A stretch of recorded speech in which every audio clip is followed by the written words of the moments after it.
చక్రాలని పెట్టరా, ఏర్పాటు చెయ్యరా అని చెప్పగా రామానుజుల వారు పాము కదా, ఆదిశేషుడు కదా, ఆదిశేషుడు రూపంలో లోపలికి వెళ్ళి మళ్ళీ తిరుమేని శరీరాన్ని ధరించి శంకు చక్రాలను ఏర్పాటు చేశారట రామానుజుల వారు గోవిందుడికి.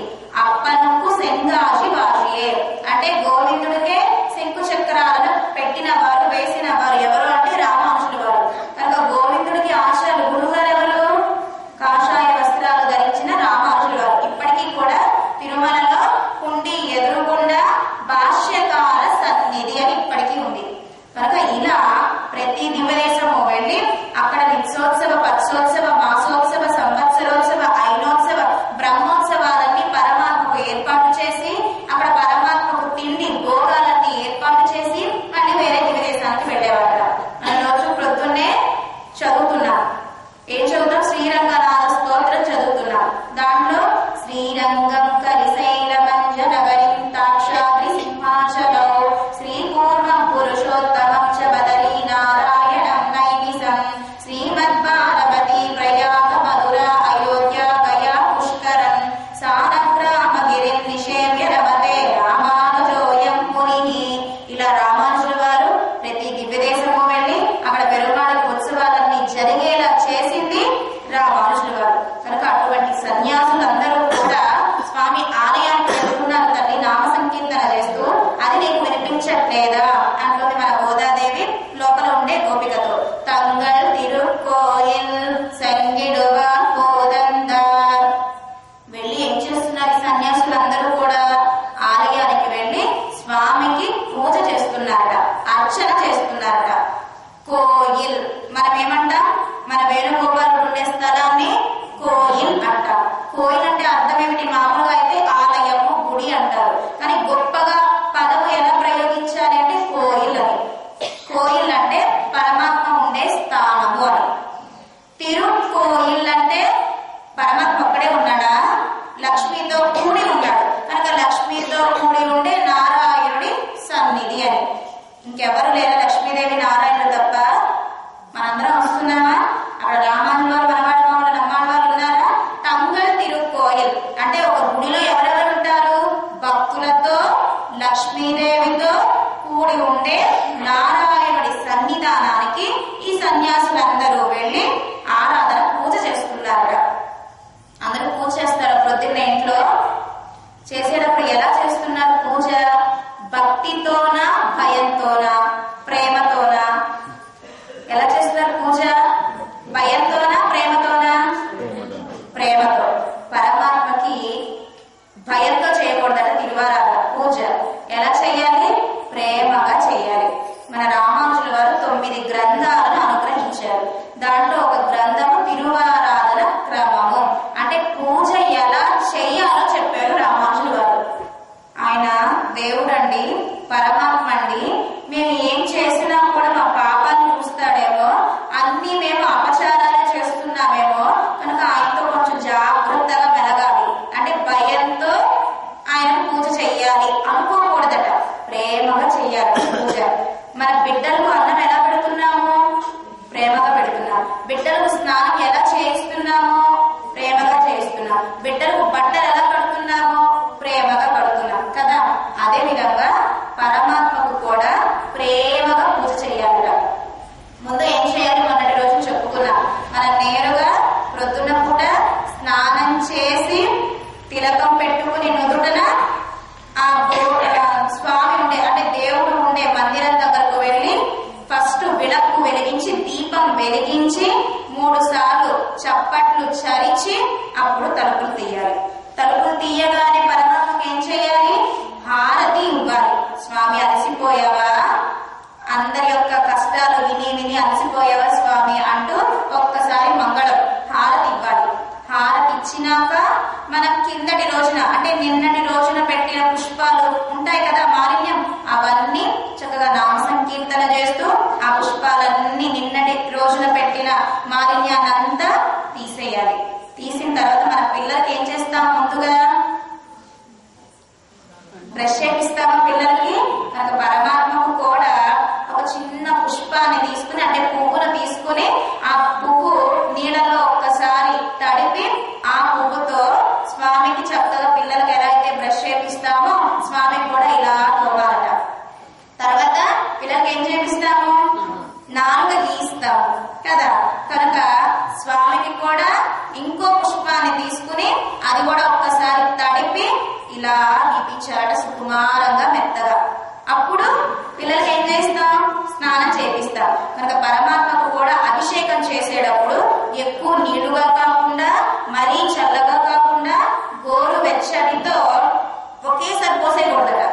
ఎలా పోస్తాం? చంటి పిల్లలకి వాళ్ళ ముక్కుల్లోకి వెళ్లకుండా, చెవుల్లోకి వెళ్లకుండా, కళ్ళల్లోకి వెళ్లకుండా, వాళ్ళు ఉక్కిరి బిక్కిరి కాకుండా మెల్లగా ఎలా అయితే పోస్తామో మన ఇంట్లో ఉండే దేవుడికి కూడా అభిషేకం చేసేటప్పుడు మెల్లగా పోయాలట. తర్వాత ఏం చేస్తాం? చంటి పిల్లలకు స్నానం అయినాక బాగా చక్కగా మంచి వస్త్రంతో, మెత్తడి వస్త్రంతో తుడుస్తాం. అదే విధంగా పరమాత్మకు అభిషేకం అయినాక మంచి మెత్తడి వస్త్రంతో ఇలా ఇలా ఇలా అద్దాలట. తర్వాత చంటి పిల్లలకి ధూపం వేస్తాం కదా, ఏమైనా జలుబు అది రాకుండా ఉండడం కోసమని. కనుక అభిషేకం అవ్వగానే స్వామికి చక్కగా వస్త్రంతో ఒత్తగానే ధూపం వేయాలట. ఎలా వేయాలి? ధూపం దగ్గరగా తీసుకెళ్ళిపోవడం కాదు, ఆ నిప్పురవ్వలు పరమాత్మ మీద పడతాయి కదా, కనుక దూరంగా ఆ పొగ అలా అలా అలా వేయాలి. ఎక్కువ పొగ వేసేయకూడదు. వైకుంఠంలో పొగకి పరిమళం ఉంటుంది తప్ప బాధాకరంగా ఉండదు. కానీ మన ధూపాలు ఎలా ఉంటాయి? భయంకరంగా పొగ ఎక్కువగా ఉంటుంది, పరిమళం తక్కువగా ఉంటుంది. కనుక దూరంగా పెట్టి మెల్లగా ఆ పొగలు చూపించారట పరమాత్మకి. అందరూ దీపారాధన చేసేటప్పుడు, పూజ చేసేటప్పుడు ఏం వెలిగిస్తారు? సాంబ్రాణి కడ్డీలు అంటారు కదా, అవి వెలిగిస్తారు. దగ్గరగా పెడతారు. దగ్గరగా పెట్టకూడదు, దూరంగా పెట్టాలి స్వామికి. ఆ పొగకి ఒక స్వామి యొక్క ముక్కుకి ఇబ్బంది కలుగుతుందట, కనుక దూరంగా పెట్టాలి. మనం ఎలా ఉంటామో, ఎలా తింటామో పరమాత్మ కూడా అలాగే పెట్టాలి. ఎలా తింటాము? శుచిగా శుభ్రంగా వండుకుని మనం తింటామా? అదే విధంగా ఆ ప్రసాదాన్ని పరమాత్మకు పెట్టాలి. ఎలా పెట్టాలి? మన పిల్లల కడుపును చూసి మనం ఎలా పెడతామో మన ఇంట్లో ఉండే దేవుడి యొక్క బొజ్జను చూసి పెట్టాలి. ఎలా పెట్టాలి? ఉప్పులు ఎక్కువ వేసేసి, కారాలు ఎక్కువ వేసేసి, మసాలాలు ఎక్కువ వేసేసి ఇలా పరమాత్మకు పెట్టనేకూడదు. మసాలా లేకుండా, ఉల్లి వెల్లుల్లి లేకుండా పరమాత్మకు నివేదన చూపించాలి. ఎలా? పెద్ద పెద్ద పండ్లు పెడతారు స్వామికి. ఉదాహరణ, మనం ఎలా పండు తింటాము? చక్కగా ఒలుచుకుని పండు తింటాం. కానీ పరమాత్మ పెట్టేటప్పుడు ఎలా పెడతాము? అరటి పండు తొక్క కూడా తీయం, అలాగే పెట్టేస్తాం. దానిమ్మకాయ కాయ కాయ మొత్తం పెట్టేస్తాం. ఎలా తింటాడండి పరమాత్మ? మనం తినేటప్పుడేమో ఒలుచుకుని చక్కగా గింజలు తీసుకుని తింటామా? పరమాత్మకు దేవుడికి పెట్టేటప్పుడేమో కాయ కాయ పెట్టేస్తామా? అలా చేయకూడదు. పరమాత్మకు పెట్టేటప్పుడు, దేవుడికి పెట్టేటప్పుడు మనం ఎలా అయితే తింటామో ఒలుచుకుని అలాగే పరమాత్మకు పెట్టాలి. అన్నం పెట్టగానే ఏం చూపించాలి? నీళ్లను కూడా చూపించాలి. స్వామి మరి దగ్గు వస్తుంది కదా, అడ్డుపడితే ఆ నీళ్లను కూడా పరమాత్మకు చూపించాలి. చూపించినాక మరి గువ్వను ఆలోచించిన తర్వాత దిష్టి తగ్గుతుంది కదా, పరమాత్మ చూపి మళ్ళీ మంగళం పాడాలి. మళ్ళీ స్వామికి దిష్టి తగలకుండా హారతి ఇవ్వాలి. ఇంకా చిట్ట చివరిగా సిత్తుం సిరుకాలి. తిరుప్పావైలో చిట్ట చివరి 2 పాసురాలు ఉన్నాయి. ఆ 2 పాసురాలు చదివి మళ్ళీ స్వామికి హారతి ఇవ్వాలి. అనేక సార్లు హారతి ఇవ్వాలి. అనేక సార్లు భోగం అంటే పండు, ఖర్జూరము, జీడిపప్పు, బాదం పప్పు ఇలా మాటి మాటికి పెడుతూ ఉండాలి. అంత సుకుమారుడట పరమాత్మ. కానీ మనము మన పిల్లల్ని ఎలా అయితే చూసుకుంటామో అలా కూడా కాకుండా ఆయన ఎలా అయినా తినేస్తాడు. వేడి వేడి పాలు పెట్టేస్తాడు. అలా పెట్టకూడదు. మనం వేడి వేడి పాలు తాగుతామా? 4 కాలేలా వేడి వేడి పాలు పెట్టి పరమాత్మ కూడా కాలుతుంది. కనుక పాలని చల్లార్చి, ఆ మరీ వెచ్చగా కాకుండా మరీ చల్లారింది కాకుండా గోరువెచ్చని పాలనే పరమాత్మకు నివేదించాలి. కాంచీపురంలో వరదరాజ స్వామికి నిత్యము కూడా నడాదూర్ అమ్మాడు అనే ఒక ఆయన పాలు తెచ్చిచ్చేవారట. వేడి పాలను కాదు, మరీ చల్ల పాలను కాదు, చక్కగా కాచి వడగొట్టి ఆ పాలను ఇచ్చేవారట. ఆ పాలను తీసుకుని వరదుడు అమ్మా అని ఇచ్చారట. అంటే ఇంతగా నాకు పాలను మరీ వెచ్చగా కాకుండా మరీ చల్లగా కాకుండా ఇంత ప్రేమగా ఇస్తున్నారా అని పరమాత్మే అమ్మ అని పిలిచారట ఈ నడాదూర్ అమ్మాడనే మహానుభావుడు. కనుక చంటి పిల్లల్ని ఎంత ప్రేమగా చూసుకోవాలో దేవుణ్ణి కూడా అలాగే పూజ చెయ్యాలి, అలాగే పెట్టాలి. కనుక ఈ స్వాములందరూ, ఈ సన్యాసులందరూ ఎలా చేస్తున్నారు పూజ? స్వామికి ప్రేమగా పూజ చేస్తూ ఉన్నారట. సెంగిడువా పోదందార్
కృష్ణ బలరాములారా రండి, మీకేం ఆభరణాలు కావాలో అది పెట్టుకోండి అందట యశోదమ్మ.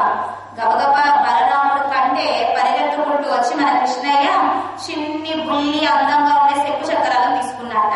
అన్న అన్న నువ్వు నాకంటే పెద్దాడివి కదా, నువ్వు పెద్ద పెద్దవి మోయగలవు, నేను చిన్నపిల్లాన్ని కదా చిన్నయ్యే మోయగలవు, ఇంకా ఈ శంకు చక్రాలు అందంగా ఉన్నాయి, ఇవి నేను ధరిస్తాను అన్నట్ట. మరి బలరాముడికి ఏమి ఇచ్చాడు? పెద్ద నాగలి ఇచ్చాట. నువ్వు పెద్దగా ఉంటావు కాబట్టి, నాకంటే పెద్దాడివి కాబట్టి నువ్వు నాగలి ధరించు, నేను బుజ్జిగా అందంగా ఉండే శంకు చక్రాలను నేను ధరిస్తాను. ఇలా మాట చాతుర్యం కలిగిన వాడు కృష్ణయ్య. ఒకనొక గోపిక ఇంటికి వెళ్ళాడు. దేనికి? వెన్న దొంగతనం చేయడానికి. వెళ్ళి మెల్లగా వెళ్ళాడు. ఆ గోపిక ఏం చేసింది? ఆ వెన్న కుండలు ఉండే రూమ్ అంతా, ఆ గది అంతా దీపం లేకుండా చేసింది. ఎలా వెళ్ళాడు మన కృష్ణ? మరి వెన్న కుండలు కనిపించాలి కదా. దొంగతనానికి వెళ్ళేటప్పుడు శరీరం అంతా వస్త్రంతో కప్పుకుని వెళ్తాడ కృష్ణయ్య. ఎందుకు ఇలా కప్పుకుని వెళ్తాడు? లోపల వక్షస్థలం మీద కౌస్తుభం అని ఉంటుందట. మనకు తిరుమలలో నిత్యము ఆ మలయప్పని ఉత్సవాన్ని చూస్తే, ఊంజల సేవ రోజు కానివ్వండి, ఆ తిరుమంజనం చేసే సమయంలో కానివ్వండి, ఇక్కడ నీలం కళ్ళు ఉంటుంది. నీలంగా 4 రాళ్లు కలిగిన ఒక పెద్ద మణి లాకెట్ లా ఉంటుంది. కౌస్తుభం అంటారు దాన్ని. కృష్ణయ్య ఆ కౌస్తుభ మణిని ధరిస్తాడనమాట. కానీ దొంగతనానికి వెళ్ళేటప్పుడు మూసుకుని వెళ్తాడు పంచ అంతా కూడా. ఎందుకని? ఆ కాంతిలో కృష్ణయ్య ఎక్కడ ఉన్నాడో కనిపించేస్తాడు. కనుక దొంగతనానికి వెళ్ళేటప్పుడు మూసుకుని వెళ్తాడు. ఆ గదంతా ఎలా ఉంది? చీకటిగా ఉంది. దీపాన్ని తగ్గించింది గోపిక. కృష్ణయ్య వస్తే పట్టుకోవచ్చును అని మెల్లగా వెళ్ళాడు. వెన్నకుండలు ఎక్కడున్నాయో కనిపించట. ఏం చేశాడు? ఒక్కసారి వస్త్రాన్ని ఇలా తీసేట. ఆ కౌస్తుభ కాంతితో వెన్నకుండ ఎక్కడ ఉందో కనిపెట్టేశాట. సరే మెల్లగా వెళ్ళాడు. వెన్నకుండలో నుంచి చెయ్యి పెట్టి ఆ వెన్న ముద్దలను బయటకు తీశాడు. ఇంతలో గోపికకు పట్టుబడిపోయాడు కృష్ణయ్య. సరే బలరాముడి తమ్ముడు ఇంకా మంచివాడు కనుక వదిలిపెట్టేసింది ఆ గోపిక. అంటే కృష్ణుడిని అంటే పట్టుకునేది ఏమని చెప్పాడు ముందుగా? బలరాముడి తమ్ముడిని అనగానే బలరాముడు మంచివాడు కనుక ఓ కృష్ణయ్య మంచివాడే అయి ఉంటాడు అని ఆ గోపిక వదిలిపెట్టేసింది మన కృష్ణయ్య. అంటే అంత మాట చాతుర్యం కలిగిన వాడు మన కృష్ణయ్య. దొంగతనాలు చేసేస్తూ ఉంటాడు, పట్టుబడిపోతూ ఉంటాడు. మాట చాతుర్యంతో మాటలతో ఆ గోపికల మనసుని ఆకర్షింపజేస్తాడు. గోపికలు వదిలిపెట్టేస్తూ ఉంటారు. వెన్న దొంగతనానికి వెళ్తాడా? వెన్న కుండల్లో ఉండే వెన్నను తిని కుండని పగలగొట్టి మరీ వెళ్తాడంట. కృష్ణయ్యకు ఏమంటే ఇష్టము? నేరుగా పాలంటే ఇష్టం. అంటే గోవు నుంచి తిరిగిన పాలంటేనే ఇష్టం. కాచిన పాలంటే ఇష్టం ఉండదట. పెరుగంటేనే ఇష్టం అంట కృష్ణయ్యకి. ఆ పెరుగుని మజ్జిగ చేస్తే ఇష్టం ఉండదట. అంటే నేరుగానే తినాలనుకుంటాడట కృష్ణయ్య. కానీ ఈ వెన్న కుండలలో వెన్నంతా స్వాహా చేసేసి తినేసి కుండలు పగల కొట్టి వెళ్తాడట. ఎందుకు కుండలు పగల కొడతాడు? కుండలు పగల కొట్టేటప్పుడు ఒక రకమైన శబ్దం వస్తుంది. భూమికి తగిలేసరికి ఆ కుండ శబ్దం వస్తుంది కదా. ఆ శబ్దం అంటే కృష్ణయ్యకి ఇష్టం అంట. ఆ శబ్దం వినడానికి కుండల్ని పగల కొడతాడట. పడిపోతావా? కాదు. శరీరాన్ని ఇక్కడే విడిచిపెట్టాలి, ఆత్మతో పైకి వెళ్ళాలి. కనుక పరమాత్మ దేన్ని స్వీకరిస్తాడు? ఈ శరీరాన్ని కాదు, లోపల ఉండే ఆత్మని. కనుక కుండని పగల కొడతాడు, కుండ లోపల ఉండే వెన్నని ఆరగిస్తాడు కృష్ణయ్య. ఇంకా భగవద్గీత ఉపదేశం చేసేటప్పుడు ప్రపత్తి యోగం చెప్పాలని వచ్చాడు అర్జునుడికి కృష్ణయ్య. నేరుగా ప్రపత్తిని చెప్పాడు, శరణాగతిని. నేరుగా శరణాగతిని చెప్పకుండా కర్మయోగం అని, జ్ఞానయోగం అని, భక్తి యోగం అని ఇలా 3 యోగాలు చెప్పినాక చివరికి ప్రపత్తి యోగం చెప్పాడు. ఎందుకు ముందు ఈ 3 చెప్పాడు అంటే, ప్రపత్తి అంటే సరెండర్ అవ్వడం. ఓ బాబా ఇంతేనా అంటాడని అర్జునుడు ముందు కర్మయోగం గురించి, భక్తి యోగం గురించి అన్ని చెప్పిన తర్వాత చివరిలో ప్రపత్తి యోగాన్ని చెప్పాడట కృష్ణయ్య అర్జునుడితో. కనుక చాలా మాట చాతుర్యం కలిగిన కృష్ణయ్యే ఇవాటి గోపిక మాటలకు ఈడుపడతాడట. ఇంకా అక్రూరుడు వెళతాడు కంసుడి దగ్గర నుంచి గోకులానికి కృష్ణ బలరాముల్ని మధురకు తీసుకురావడానికి. అందరూ వింటున్నారా? నిద్రపోతున్నారా? వినండి, నిద్రపోకండి. ఇంటికి వెళ్ళాక నిద్రపోవచ్చు. ఏం చేస్తున్నాడు కృష్ణయ్య? ప్రపత్తి యోగం చెప్పాల్సింది కర్మయోగము, జ్ఞానయోగము, భక్తి యోగం చెప్పిన తర్వాత ప్రపత్తి యోగాన్ని చెప్పాడు. కంసుడు కృష్ణ బలరాముల్ని తీసుకురమ్మని ఎవరిని పంపించారు? అక్రూరుని పంపించాడు.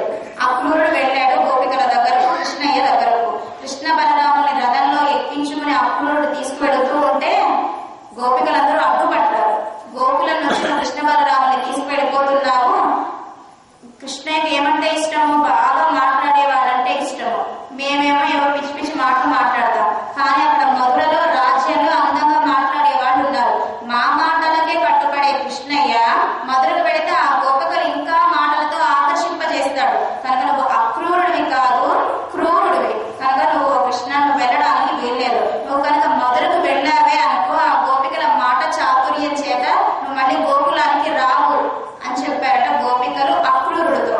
అయినా సరే కృష్ణ బలరాములు ఎక్కడికి వెళ్ళారు? మధురకు వెళ్ళారు. అట్నుంచి మళ్ళీ తిరిగి గోకులం చూడలేదు. అట్నుంచి ద్వారకకు వెళ్ళాడు. ఎంతమంది భార్యలు? 16,108 మంది భార్యలు. ఇంతమంది భార్యలు బాగా మాట చాతుర్యం కలిగిన వారట. కనుక ఇంకా కృష్ణయ్య గోకులానికి రాలేదు. అలానే ప్రవాస తీర్థానికి వెళ్ళి వైకుంఠానికి వెళ్ళాడు కృష్ణయ్య. కనుక ఇవాటి గోపిక ఎటువంటిది? మాట చాతుర్యం కలిగిన గోపిక. నిన్ను కనుక వదిలేసి మేము కృష్ణయ్య దగ్గరకు వెళ్ళామే అనుకో, కృష్ణయ్య నిన్నే అడుగుతాడు, బాగా మాట్లాడే అమ్మాయిని తీసుకురాలేదేంటి, నేను మిమ్మల్ని కటాక్షించను అంటాట. కనుక నిన్ను ముందుంచుకునే మేము కృష్ణయ్య దగ్గరకు వెళ్ళాలి అంటున్నారు గోదాదేవి. నానాదాయ్ నావుడయ్యాయ్. ఇన్ని మాట్లాడిన నువ్వు ఉలకట్లేదు, పలకట్లేదు. ఒంటరిగా కృష్ణ గుణాలను అనుభవిస్తూ ఉన్నావు. నీకు సిగ్గు లేదా తల్లి? శీఘ్రంగా బయటకు రా అంటున్నారు. నావుడయ్యాయ్. ఎటువంటి గోపిక అంటే బాగా మాట్లాడే గోపిక. బాగా మాట్లాడే గోపిక అంటే ఎలా మాట్లాడుతుంది?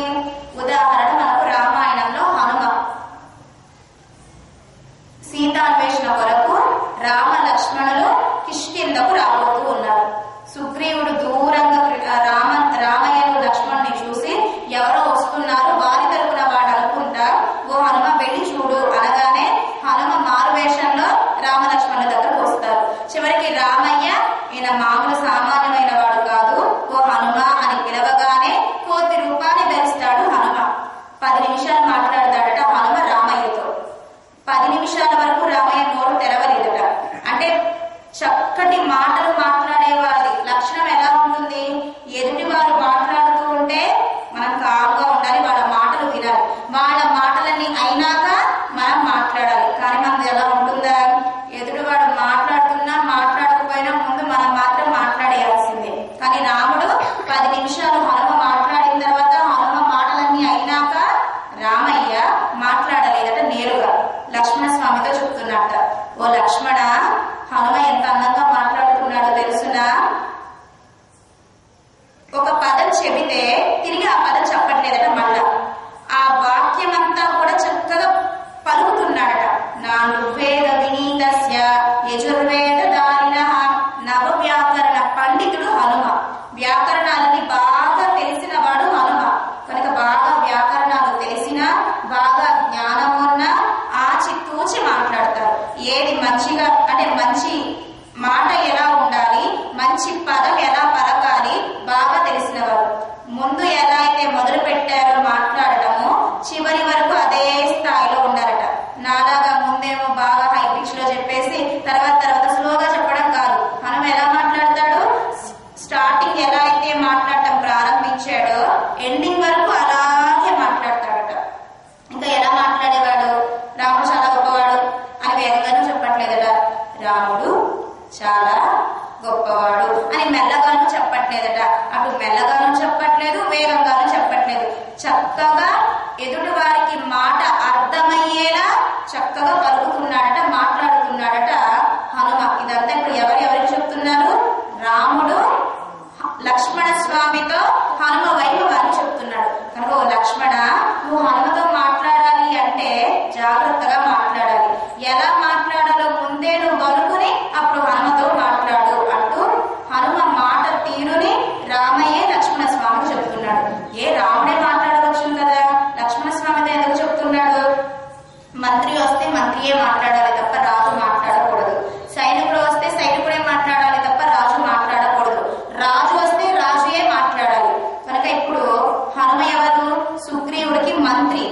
కనుక మంత్రి వచ్చినప్పుడు మంత్రితోనే మాట్లాడించాలి. రామయ్య మాట్లాడారు. ఇక్కడ మంత్రులు ఎవరు లేరే, సుమంత్రుడు ఇక్కడ లేడే మంత్రి, మరి లక్ష్మణస్వామిని మంత్రిగా మాట్లాడమంటున్నాడేంటి? కులశేఖర ఆళ్వార్ అంటారు పెరుమాళ్ తిరుమల అనే గ్రంథంలో, అడవితో పాటు అయోధ్యాపుర వాసులందరూ వెళ్ళారు రామయ్యతో అడవికి. ఎవరు వెళ్ళారు? అయోధ్యాపుర వాసులు ఎవ్వరూ వెళ్ళలేదు రామయ్యతో. లక్ష్మణస్వామి సీత మాత్రమే వెళ్ళారు. కానీ కులశేఖర ఆళ్వార్ అందరూ అయోధ్యాపుర వాసులందరూ వనవాసానికి వెళ్ళారన్నారేంటి? అయోధ్యాపుర వాసులు చేసే సేవలన్నీ లక్ష్మణస్వామి ఒక్కడే చేసేవాడట. ఇప్పుడు రామయ్య లక్ష్మణస్వామిని తమ్ముడిగా భావించట, తల్లిగా భావిస్తున్నాడు, తండ్రిగా భావిస్తున్నాడు. అంటే తల్లి ఎలా అయితే ఆప్యాయంగా బువ్వ పెడుతుందో లక్ష్మణస్వామి కూడా అంతకంటే ఎక్కువ ప్రేమతో రాముడికి కాయలు పండ్లు అవన్నీ తెచ్చిస్తున్నాడట. తండ్రి ఎలా అయితే పోషణ ఆలన పాలన చూస్తాడో దశరథుడు, లక్ష్మణస్వామియే పోషణ ఆలన పాలన చూస్తున్నట్ట రామయ్యకు. మంత్రి చేయవలసిన పనులన్నీ కూడా లక్ష్మణస్వామి చేస్తున్నట్ట. సర్వవిధ కైంకర్యము కరిష్యామి, సర్వం కరిష్యామి, అహం సర్వం కరిష్యామి అంటాడు. కరిష్యామి అంటే చేయడం, సర్వం కరిష్యామి అంటే అన్ని చేయడం, అహం సర్వం కరిష్యామి అంటే అన్ని పనులు నేనే చేయడం. కనుక ఇప్పుడు అయోధ్యాపుర వాసులు చేసే సేవంతా ఒక్క లక్ష్మణస్వామి చేస్తున్నాడు రామయ్యకు. కనుక ఇప్పుడు ఎవరు మంత్రి రామయ్య దగ్గర? లక్ష్మణస్వామి మంత్రి. కనుక మంత్రి హనుమ వచ్చినప్పుడు, ఓ లక్ష్మణ, అన్ని బంధాలు నాకు నీతోనే, కనుక నువ్వే ఆచితూచి మాట్లాడు అంటూ హనుమ వైభవాన్ని చెప్తున్నాడు రామయ్య లక్ష్మణస్వామితో. రాముడే కాదు వాగ్వి శ్రీమాన్, హనుమయ్యే కాదు రాముడు కూడా మంచి మాట చాతుర్యం కలిగిన వాడు. శూర్పణఖ వచ్చిందా రామయ్య దగ్గరకు? రాగానే రామయ్యను మోహించిందా? ఏమడిగింది? మొట్టమొదటి ప్రశ్న ఏంటి శూర్పణఖది? నీవు ఎవరివి అని అడిగిందట Shurpanakha. What is your name అంటే ఏం చెప్పాలి? రోహిణి అని చెప్పకూడదు, మై నేమ్ ఈజ్ రోహిణి అని మొత్తం చెప్పాలి. అదే విధంగా ఇప్పుడు రామయ్యను ఏమడిగింది శూర్పణఖ? నువ్వు ఎవరివి అని అడిగింది. నాకు నేను రాముడిని అని చెప్పి ఊరుకోలేదట రామయ్య, మొత్తం రామాయణం అంతా చెప్పాడట. ఇదిగో దశరథుడు తనుడైన రాముడిని నేను జనకపురికి వెళ్లి శివధనస్సును విరిచానే, జనకుడి యొక్క కూతురు ఇదిగో సీతమ్మ, నాకు తమ్ముడు అని చెప్పానే, ఇదిగో నా తమ్ముడు లక్ష్మణుడు అని మొత్తం రామాయణం అంతా చెప్పాడట. మొత్తం రామాయణం చెప్పిన తర్వాత అప్పుడు నీవెవరివి అని అడిగాడట రాముడు శూర్పణఖని. అదే విధంగా రామాయణంలోనే అనేక రామాయణాలు ఉన్నాయి. లవకుశులు పాడిన రామాయణం ఒకటి, హనుమ చెప్పిన రామాయణం ఒకటి. హనుమ సీతమ్మతోనూ రామాయణం చెప్పాడు, అదేవిధంగా భరతుడితోనూ రామాయణం చెప్పాడు. మొత్తం రాజ్య పరిపాలన చేస్తూ ఉండగా రామయ్యకు మళ్ళీ తనకు అదే వినాలి అనిపించిందట. అప్పుడు అగస్త్య మహర్షిని పిలిపించి, ఓ అగస్త్య, ఒక్కసారి రామాయణం చెప్పవా అని అడగగానే రామయ్య అగస్త్య మహర్షి మళ్ళీ రామాయణాన్ని చెప్పాడట. వాల్మీకి చెప్పిన రామాయణం ఒకటి, ఇలా రామయ్య శూర్పణఖకు చెప్పిన రామాయణం ఒకటి. ఇలా రామాయణాల్లోనే అనేకమైన రామాయణాలు ఉన్నాయి. కనుక వాగ్వి శ్రీమాన్, మాట చాతుర్యం కలిగిన వారు ఎవరు? మన రామయ్య, కృష్ణయ్య, అదేవిధంగా హనుమ ఎలా మాట్లాడాలో చెప్పిన వాడు రామయ్య లక్ష్మణస్వామితో హనుమ వైభవాన్ని. కనుక ఇవాళ గోపిక ఎటువంటిది? నా ఉడయ్యాయ్, బాగా మాట చాతుర్యం కలిగిన గోపిక. సెంగోడు సెక్కరం ఏదో తడకయ్యర్. ఇంతకీ మనం ఎవరి దగ్గరకు వెళ్ళబోతున్నాము అందట లోపల గోపిక. మన గోదమ్మ చెప్తోంది, సెంగోడు సెక్కరం, శంకు చక్రాలను ధరించాడే, అందమైన నేత్ర సౌందర్యం కలిగి ఉన్నాడే, ఆ కృష్ణయ్య దగ్గరకు వెళ్ళబోతున్నాము అంది గోదాదేవి. ఇవాటి నామం ఏమిటి? పంగయ కన్నానై. ఇవాటి నామం 14వ పాసురంలో మన గోదమ్మ చెప్పిన నామము పంగయ కన్నానై, అంటే అందమైన నేత్ర సౌందర్యం కలిగిన కృష్ణ అంటోంది గోదాదేవి. అర్థమైందా? పంగయ కన్నానై అంటే అందమైన నేత్ర సౌందర్యం కలిగిన కృష్ణ అని నామ సంకీర్తన చేస్తున్నారు ఇవాటి పాసురంలో మన గోదాదేవి. ఎటువంటి వాడు? సంగోడు సక్కరం, చక్ర సంకారం వచ్చును కదా. శంకు చక్రాలని అని ఎందుకు అంటున్నారు మన గోదాదేవి అంటే చక్రము కంటే కూడా శంఖానికి ఏదో గొప్పదనం ఉంది. కనుకనే శంగోడు సక్కరం, శంఖము చక్రము అంది గోదాదేవి. చక్రము రాక్షస సంహారం చేసేటప్పుడు కొంచెం దూరంగా పెడుతుంది స్వామి.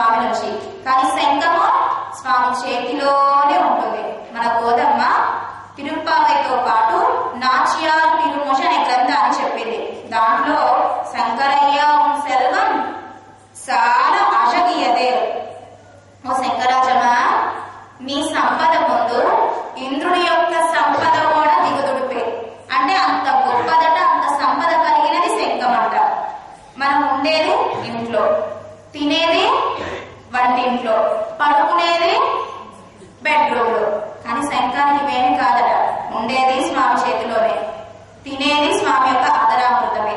శత్రువులు వస్తారని భయం లేకుండా నిర్భయంగా ఉండేది స్వామి యొక్క శ్రీహస్తంలోనే.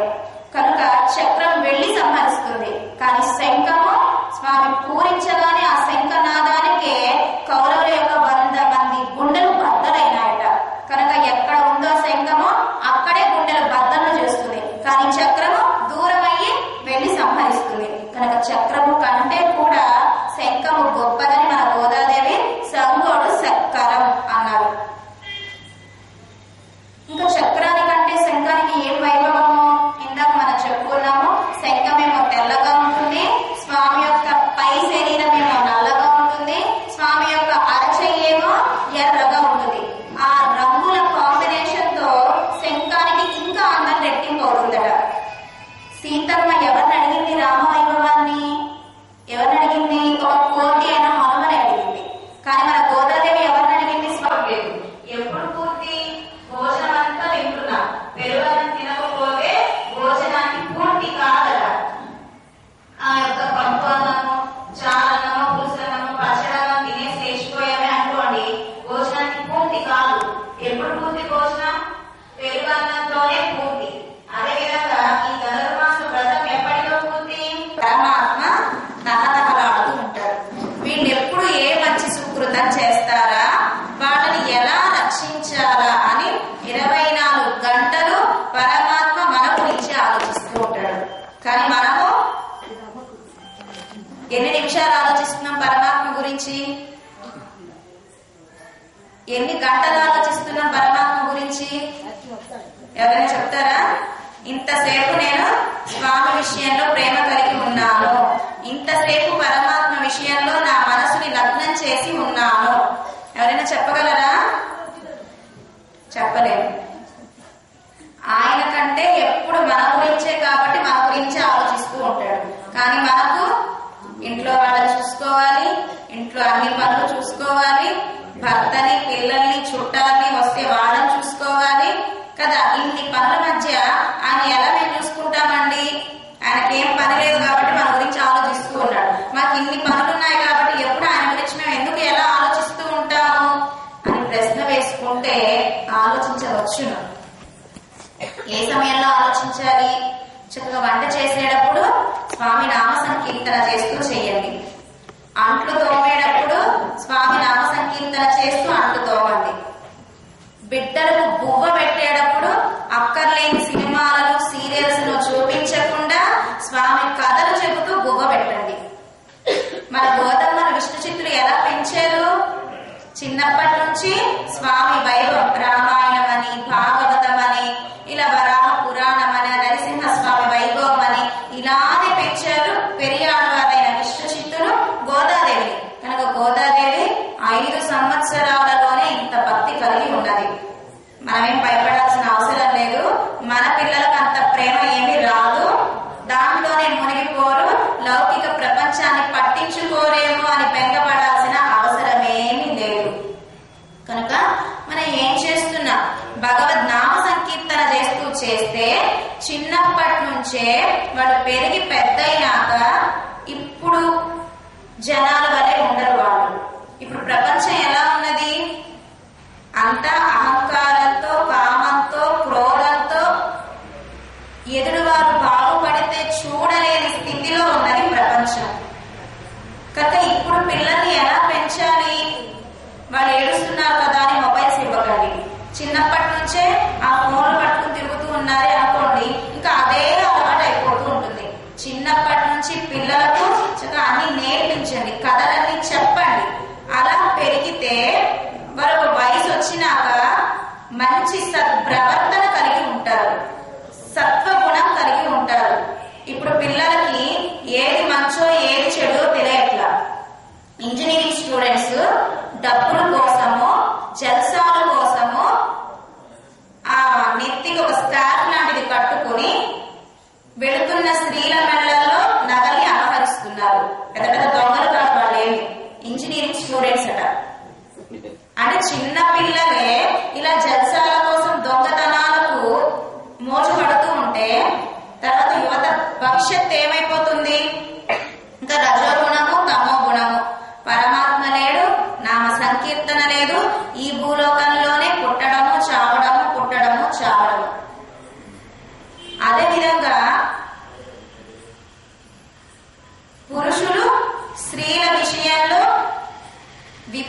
విపరీతమైన కామాన్ని చూపించడం. స్త్రీలే కాదు, చిన్న పిల్లల విషయంలో. ఎందుకు ఇలా జరుగుతోంది? మనం తినే ఆహారం అటువంటిది, మన చుట్టూ ఉండే జనాలు అటువంటి వారు. కనుక మన పిల్లల్ని అలా కాకుండా మంచిగా పెంచాలి అంటే ఎలా? స్వామి కథలు చెప్పి పెంచాలి. తర్వాత వాళ్ళ భవిష్యత్తు బాగుంటుంది, మనం బాధపడాల్సిన అవసరం లేదు. ఇప్పుడు తల్లిదండ్రులు చూడట్లా. ఎందుకు చూడట్లేదు? రామ కథ వాళ్ళకు తెలియదు, కృష్ణ కథ వాళ్ళకు తెలియదు, కనుక పిల్లలు చూడట్లేదు తల్లిదండ్రుల్ని. అదే చిన్నప్పటి నుంచి రామ కథ కృష్ణ కథ చెప్పి పెంచుతున్నారే అనుకోండి, పరమాత్మ శ్రీమన్నారాయణుడే రామయ్యగా పుట్టి తల్లిదండ్రులు చూశాడు అని చెబుతూ ఉంటే ఓ మనం కూడా తల్లిదండ్రుల్ని చూడాలి. ముందు ఎవరు మారాలి? కుటుంబంలో పెద్దవాడు మారాలి, తల్లిదండ్రులు మారాలి. పిల్లలు తప్పు చేస్తున్నారు అంటే తల్లిదండ్రులు చేయడం వల్ల పిల్లలు చేస్తున్నారు. తల్లిదండ్రులు లేవగానే ఏం తాగుతున్నారు? బెడ్ కాఫీ తాగుతున్నారు. అలా తాగనే కూడదు. అవి చూసి చూసి చిన్నప్పుడే, చిన్న వయసులోనే పిల్లలు కూడా నాకు కాఫీ కావాలి అంటారు, నాకు టీ కావాలి అంటారు. చిన్న వయసులో కాఫీ టీలు తాగడం మంచిదా? మంచిది కానే కాదు. వాళ్ళ నాలుక మొద్దు బారిపోతుంది, ఏం చదవలేరు తర్వాత. కనుక పెద్దలు పిల్లల గురించి మారాలి. కనుక పెద్దలు ముందు మారితే పిల్లలు ప్రవర్తనలో పెరుగుతారు, వాళ్ళ జీవితాలు బాగుపడతాయి. కనుక మనకు 24 గంటలున్నా కూడా లౌకిక విషయాల ఎందే ఆసక్తి చూపిస్తూ ఉన్నాము. చీరలు కొనుక్కోండి, నా కోసం అని కొనుక్కోవద్దు. లోపల అంతర్యామగా స్వామి ఉన్నాడు అని కొనుక్కోండి. బంగారు ఆభరణాలు కొనుక్కోండి, నా కోసం అని కొనుక్కోవద్దు. నేను ధరించాలి, నా అందం కోసమని కొనుక్కోవద్దు. లోపల అంతర్యామిగా స్వామి ఉన్నాడు, ఆయనకు పెట్టాలి. చక్కగా నెయ్యి, పాలు, పెరుగు, సమృద్ధి గల చక్కటి ఆహారం తినండి. నా కోసం అని తినొద్దు, లోపల అంతర్యామిగా స్వామి ఉన్నాడని తినండి. చక్కగా అన్ని పనులు చెయ్యండి, నా కోసం అని చెయ్యొద్దు, పరమాత్మ కోసం అని చెయ్యండి. అప్పుడు ఒక అందం వస్తుంది ఆ చేసే పనుల్లో కూడా. కనుక మన పరమాత్మ ఎప్పుడు మనల్ని ఎలా రక్షించాలా అని ఎదురు చూస్తూనే ఉంటాడు. కానీ మనము ఆయన రక్షిస్తాను అంటే మనం ఆయన నుంచి తప్పుకుని తిరుగుతూ ఉన్నాం. చివరికి శ్రీరంగంలో ఒక ఉత్సవం జరుగుతుంది. ఆత్మని పట్టుకోవడానికి పరమాత్మ ఎంతగానో ప్రయత్నం చేస్తూ ఉంటాడట. అనే మనల్ని రక్షించడానికి పరమాత్మ ఎన్నో రకాలుగా ప్రయత్నం చేస్తూ ఉంటాడట. ఉదాహరణ, నమ్మాళ్వార్లని రక్షించడానికి పరమాత్మ చాలా తిప్పలు పడ్డాడట. ఇప్పటికే అది ఉత్సవం జరుగుతుంది శ్రీరంగంలో. నమ్మాళ్వార్లేమో పరమాత్మకు చిక్కకుండా తిరుగుతూ ఉంటారు, పరమాత్మ ఏమో నమ్మాళ్వార్లని పట్టుకోవడానికి ప్రయత్నం చేస్తూ ఉంటారు. అలా ఇది తెలియకుండా వెళ్ళామే అనుకోండి, ఏడో తిరుగుతున్నారు, ప్రదక్షిణాలు చేస్తున్నారు అనిపిస్తుంది. తెలిసి వెళితే ఆనందంగా ఉంటుంది. నమ్మాళ్వారు తిరుగుతూ ఉంటారు, నమ్మాళ్వారు వెనకాల పెరుగాడు తిరుగుతూ ఉంటారు పట్టుకోవడానికి, అంటే పరమాత్మ తిరుగుతూ ఉంటాడు. చివరికి పరమాత్మ వీరిని ఎలా అయినా నేను రక్షించాలి అని అప్రదక్షిణంగా వచ్చి నమ్మాళ్వారిని పట్టుకుంటాడట. అలా నమ్మాళ్వారనే కాదు, మనందరినీ కూడా రక్షించడానికి సర్వ విధాల ప్రయత్నం చేస్తూ ఉన్నాడు. కానీ మనం మాత్రము స్వామి నేను రక్షించుకోగలనయ్యా, నువ్వే నన్ను రక్షించక్కర్లేదు. ఈ కాలంలో పరమాత్మ వచ్చి అంటే మనిషి రూపంలో వచ్చి మీకు సహాయం చేస్తాను అంటే మనం నమ్ముతామా? మీ ఇంట్లో ఒక్క రోజు ఉంటానంటే మనం నమ్ముతామా? ఎందుకు నమ్మట్లా? ప్రపంచం అలా తయారయ్యింది. కనుక ఎవరి మంచి వాళ్ళు ఎవరు చెడ్డవాళ్ళు మనకు తెలియట. కానీ పరమాత్మ ఆయన గురించి మనం ఆలోచించకపోయినా మనందరి గురించి, మనకు తల్లి తండ్రి పరమాత్మ కనుక మనందరి గురించి పరమాత్మ ఆలోచిస్తూ ఉన్నాడు. కనుక వీళ్ళు ఎలాగో నాకు చిక్కట్లేదు, వీళ్ళు ఎలాగో నా నామ సంకీర్తన చెయ్యట్లేదు, వీళ్ళు ఎలాగో నా దగ్గరకు రావట్లేదు అని ఏం చేశాడో తెలిసిన పరమాత్మ 3 సుకృతాలను ఏర్పాటు చేశాడు. ఆనుషంగిక సుకృతం, అదేవిధంగా ప్రాసంగిక సుకృతం అంటూ సుకృతాలను ఏర్పాటు చేశారు. ప్రాసంగిక సుకృతం అంటే ఇద్దరు వ్యక్తులు కలిస్తే అన్ని మాటలు అక్కడే వస్తాయి. మీకు ఎంతమంది పిల్లలండి అని ప్రారంభిస్తారు. మాకు 3 పిల్లలండి అని వీళ్ళు చెప్తారు సమాధానం. పెళ్లిళ్ళు అయిపోయినాయా అంటారు. ఓ ముగ్గురికి పెళ్లిళ్ళు అయిపోయినాయి అని మీరు చెప్తారు. మీ పిల్లలు ఏ ఊరిచ్చారు, ఇది అవసరమా కానీ అడుగుతారు. మీ పిల్లలకి ఏ ఊరిచ్చారు? ఒకళ్ళనేమో శ్రీరంగం ఇచ్చాం, ఇంకో వాళ్ళనేమో హైదరాబాద్ ఇచ్చాం, ఇంకో వాళ్ళనేమో తిరుపతిలో అబ్బాయికి ఇచ్చాం మా అమ్మాయిని. పరమాత్మ ఏమంటాడో తెలిసిన, ఈ చెత్త చెదరం మాట పట్టించుకోరట. ఓ వీళ్ళు మాట్లాడుకునేటప్పుడు తిరుపతి అన్నారు, వీళ్ళు మాట్లాడుకునేటప్పుడు శ్రీరంగం అన్నారు. అమ్మయ్య నేనుండే స్థానాన్ని తలిచారు అని ఒక సుకృతాన్ని అంటగడతాడట పరమాత్మ. అదే విధంగా యాదృచ్ఛిక సుకృతం, ఇది ఎలా అంటగడతాడట మనకి అని మనల్ని రక్షించడానికి ఏదోలా ప్రయత్నిస్తున్నాడు పరమాత్మ. పిల్లలు బువ్వ తినలేదే అనుకోండి, వాళ్ళకి ఏవేవో మాటలు చెప్పి వాళ్ళకి ఇష్టమైనవన్నీ పెట్టి వాళ్ళకి ఇష్టమైనవన్నీ ఇచ్చి వాళ్ళు తినేలా చేస్తుంది తల్లి. అదే విధంగా మనం మాట వినకపోతే పరమాత్మ సుకృతాలను కల్పించుకున్నాడట. ఇప్పుడు యాదృచ్ఛిక సుకృతం, వెనకాల కుక్క పరిగెడుతూ వస్తోంది. కుక్క మన దగ్గరకు వచ్చి మనల్ని కరుస్తుందేమో అని మనకు భయం వేస్తోంది. ఏం చేస్తాము, మనకు తెలియకుండానే కుక్క నుంచి తప్పించుకోవడానికి పరిగెడతాము. కనుక ఆ పరిగెట్టడం కూడా ఏదో చుట్టూతో ఏదో కనిపించింది మనకి, దాని చుట్టూ మనం తిరుగుతున్నాము. కుక్క మన చుట్టూ తిరుగుతోంది. ఇంతకీ అదేమిటి? గుడి అట, మన వేణుగోపాల స్వామి ఆలయం అంట. పరమాత్మ ఏమనుకుంటాడు, నా గుడికి వచ్చి నాకు ప్రదక్షిణం చేస్తున్నాడు అని భావిస్తాడట. కానీ మనం దేనికి తిరుగుతున్నాము? కుక్క నుంచి తప్పించుకోవడానికి మనం ప్రదక్షిణం చేస్తే పరమాత్మ ఏమో నాకు ప్రదక్షిణం చేస్తున్నాడు అని ఒక సుకృతాన్ని అంటగడతాడట, మన పాపాలని పోగొడతాడట. అదేవిధంగా ఆనుషంగిక సుకృతం, ఇది ఎలా జరుగుతుంది? మనం ట్రైన్లోనో బస్సులోనో ప్రయాణం చేస్తూ ఉన్నాం. ఇద్దరు వ్యక్తులు, మీరు ఈ మధ్య ఏమైనా తిరుమల వెళ్ళారా అండి? తిరుమల చాలా రద్దీ అయిపోయింది, ఇవాళ వెళితే మళ్ళా 10 రోజులకు వెళితే మళ్ళీ మారిపోతుంది కొత్తగా. అలా మీరు ఈ మధ్యలో ఏమైనా తిరుపతి వెళ్ళారా అని సంభాషణ వచ్చింది. ఎవరో ఇద్దరు వ్యక్తులు, మనకు ఎవరి మాటలంటే ఇష్టం అంటే మనం చెప్పుకునే మాటల కంటే ప్రక్క వారు ఏం మాట్లాడుకుంటున్నారా అన్నది మనకు బాగా ఇష్టం. కనుక మనం ఏం చేస్తాము, ఏదో మనసులో నామ సంకీర్తన చేసుకోకుండా ప్రక్క వాళ్ళు ఏం మాట్లాడుకుంటున్నారని చెవులు వాళ్ళ దగ్గరకే పెడతాయి కదా. కనుక వాళ్ళు ఏం మాట్లాడుకుంటున్నారు, తిరుమల యాత్ర గురించి మాట్లాడుకుంటూ ఉన్నారు. మేము వెళ్ళేటప్పుడు ఎంత ఆనందంగా వెళ్ళాము, రాత్రి నుంచి అన్ని సర్దేసుకున్నాము, రాత్రి అయ్యింది, ట్రైన్ ఎక్కాము, తెల్లవారేసరికి తిరుపతి చేరాము, అక్కడే ఉండి స్నానాలు చేసి తిరుచానూర్ అలరమేల్ మంగై తాయాలను సేవించుకున్నాము. అబ్బో ఆ తాయాలను అమ్మను చూడటానికి వెళుతున్నప్పుడు ఎంత జనమో, మా పిల్లలేమో ఆకలిని ఏడుస్తున్నారు, అయినా పిల్లల్ని కూడా లాక్కెళ్ళాము అలరమేల్ మంగై తాయాల దగ్గరకు. వెళ్ళినప్పుడు అమ్మను చూసినాక కష్టమంతా పోయింది. చక్కగా అక్కడ తొక్కుడు లడ్డు ప్రసాదం, అమ్మ ప్రసాదము, ఆ లడ్డూను తీసుకుని ఆ లడ్డూను తిని అక్కడే ఉండే హోటల్లో టిఫిన్ చేసి మళ్ళీ వెంటనే తిరుమల కొండకు బయలుదేరాము. ఆ కొండ ఎక్కుతున్నంత సేపు ఆ ప్రకృతి ఎంత ఆహ్లాదకరంగా ఉంది. ఇంకా కొండ ఎవరో తెలుసా? ఆదిశేషుడే కొండ రూపంలో ఉన్నట్ట. అక్కడ కనిపించే పులులు, ఆ పోస్టర్లు, వెళ్ళేటప్పుడు నామ సంకీర్తన చెయ్యండి అని చెప్పడము.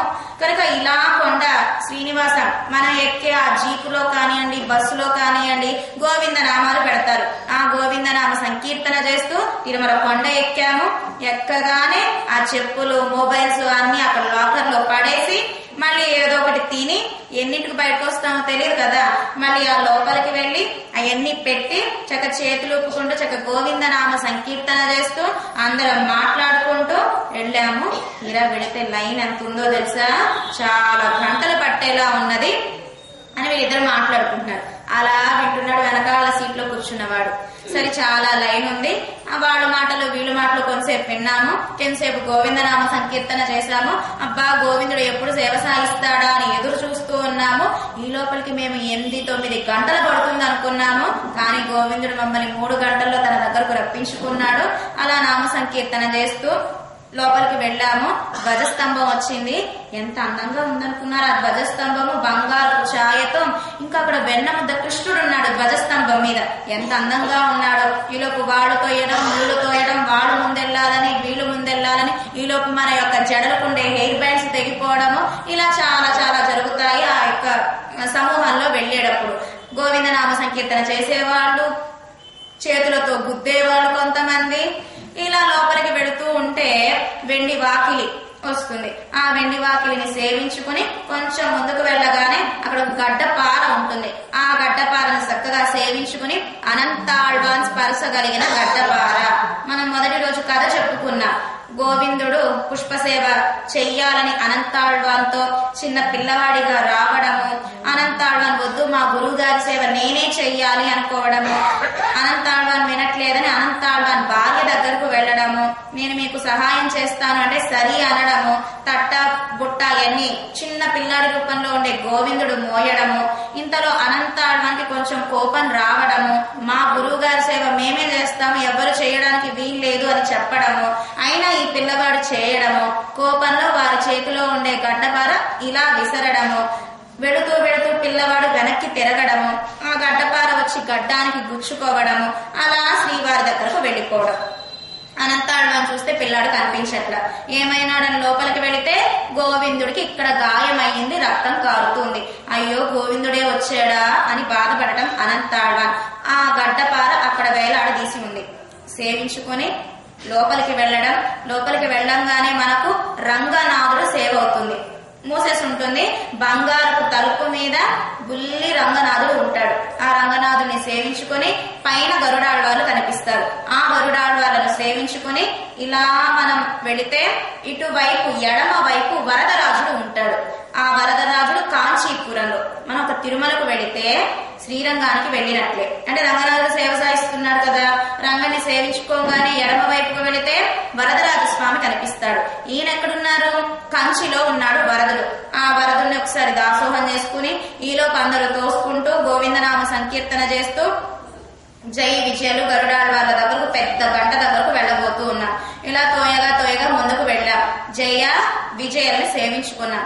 వారి యొక్క పురుషకారం అంటే వారి యొక్క రికమెండ్ తో గోవిందుని సేవించుకోబోతూ ఉన్నాం. వీళ్ళు అనుకుంటున్నారట, ఇదివరకు వెళ్ళినప్పుడు మేము గోవిందుడి కిరీటం చూడగలిగాం, కానీ మొన్న వెళ్ళినప్పుడు పాదాలను చూద్దాం అనుకున్నాం, కానీ పాదాలు కనిపించల. అక్కడ పెద్ద బంగారపు పాత్రలు పెట్టి ఉంటాయి పాదాల దగ్గర. ఈసారి మాత్రం ఎలా అయినా స్వామి యొక్క వరద హస్తం చూడాలనుకున్నాం. ఖచ్చితంగా తోసుకుని ఆ గోవిందుడి యొక్క వరద హస్తం సేవించాం. ఈలోపు లాగేశారు. బయటికి వచ్చాం. బయటికి రాగానే అందరం చెప్పుకున్నాం, నువ్వు ఏ అవయవం చూసావు? మేము కిరీటం చూసామని ఒకరు చెప్పడం, మేమేమో స్వామి యొక్క స్వరూపం చూసామని ఒకరు చెప్పడం, మేమేమో స్వామి యొక్క కటిహస్తం చూసామని ఒకరు చెప్పడం, మేమేమో శంకు చక్రాలను సేవించామని ఒకరు చెప్పడం. ఇలా చివరికి ఇంటికి చేరాం అని ఇద్దరు వ్యక్తులు తిరుమల గురించి చెప్పుకుంటూ ఉంటే వెనకాల సీట్లో కూర్చున్నవాడు వింటున్నాడు. కనుక వాళ్ళిద్దరూ తరించారు, వెనకాల సీట్లో కూర్చున్నవాడు తరించాడు. కనుక పరమాత్మ ఆనుషంగిక సుకృతం. వీడు జర్నీ చేస్తూ ఉంటే ట్రైన్లోనో బస్సులోనో నా గురించి విన్నాడు అని ఒక సుకృతాన్ని అంటగడతాడట. అర్థమైందా? మనం ఆ పనులు చేయకపోయినా 3 సుకృతాలు పరమాత్మే కల్పించుకుని మనల్ని రక్షింపజేస్తున్నాడు. ఏమేంటి ఆ సుకృతాలు? యాదృచిక సుకృతం, మనకు తెలియకుండానే మన వెనకాల కుక్క పడితే గుడి ప్రదక్షిణం చేయడం, అది యాదృచిక సుకృతం. ఇంకొకటి, ఏదన్నా బరువు మోస్తున్నామే అనుకోండి, మాటికి కిందకు దించి మళ్ళీ ఎక్కుతాం కదా, ఏదో మనకు తెలియదు ఆలయం వచ్చింది, మన వేణుగోపాలుడి ఆలయం. కరెక్ట్ గా వేణుగోపాలుడి ఆలయం ముందుకు రాగానే మన చేతులు బాగా నొప్పులు పుట్టాయి. ఆ కింద పెట్టి ఇలా అన్నాం అనగానే ఓ నాకు దండం పెట్టాడు అనుకుంటాడు పాపం. మన చేతులు ఇలా అనుకోవడానికి పెడితే వేణుగోపాలుడు ఏమనుకుంటాడు? నాకు దండం పెట్టాడు అని యాదృచ్ఛిక సుకృతాన్ని అంటగడతాడట. అదే విధంగా ఆనుషికంగా సుకృతం అంటే జర్నీ చేసేటప్పుడు వాళ్ళు వీళ్ళు స్వామి గురించి మాట్లాడితే వినడం యాదృచ్ఛిక సుకృతం. ఆనుషంగిక సుకృతం. ప్రాసంగిక సుకృతం అంటే మీ పిల్లవాడిని ఏ ఊరిచ్చారు, మీ అమ్మాయిని ఏ ఊరిచ్చారు, మీరు ఏ ఊరు వెళ్ళారు, ప్రసంగాలు అంటే మాటల ద్వారా వచ్చే సుకృతాన్ని ప్రాసంగిక సుకృతం. ఇలా పరమాత్మ మనల్ని రక్షింప చేయడానికి అనేక తిప్పలు పడుతూ ఆయన ఈ సుకృతాన్ని కల్పించుకుని ఎన్ ఊరై చొల్లాయ్ ఎన్ పేరై సొల్లాయ్, నా ఊరు చెప్పారు, నేను ఉండే ఊరిని తలిచారు అని సుకృతాన్ని అంటగడతాడు. నా పేరుని తలిచారు అని ఒక సుకృతాన్ని అంటగడతాడు. కనుక పరమాత్మ మనల్ని ఇంతలా అనుగ్రహిస్తూ ఉంటే మన పిల్లలకి బుజ్జి చింటూ అని పిచ్చి పిచ్చి పేర్లు పెట్టి పిలవకుండా స్వామి పేర్లు పెట్టుకోండి. హరి అనో, విష్ణు అనో, శ్రీధర్ అనో, శ్రీధర అనో, మీకు తగ్గట్లుగా మోడల్ కి తగ్గట్లుగా స్వామి జ్ఞానాలను పెట్టుకోండి మీ పిల్లలకి. అలా పిలవడం వల్ల పరమాత్మ ఏమనుకుంటాడు, తన పేరుని పిలిచినట్లుగా భావిస్తాడట. ఉదాహరణ, శ్రీరంగంలో ఒక చిన్న పిల్లవాడికి అవ్వ రంగా అని పేరు పెట్టింది.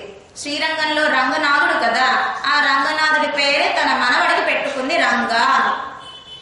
ఈ బాబు ఏం చేసేవాడు, ఆ గోవుల్ని దూడల్ని మేపడానికి వెళ్ళేవాడు. అవ్వ వెళ్ళేటప్పుడు చద్ది మూట ఇచ్చి పంపిస్తుంది ఆ పిల్లాడిని.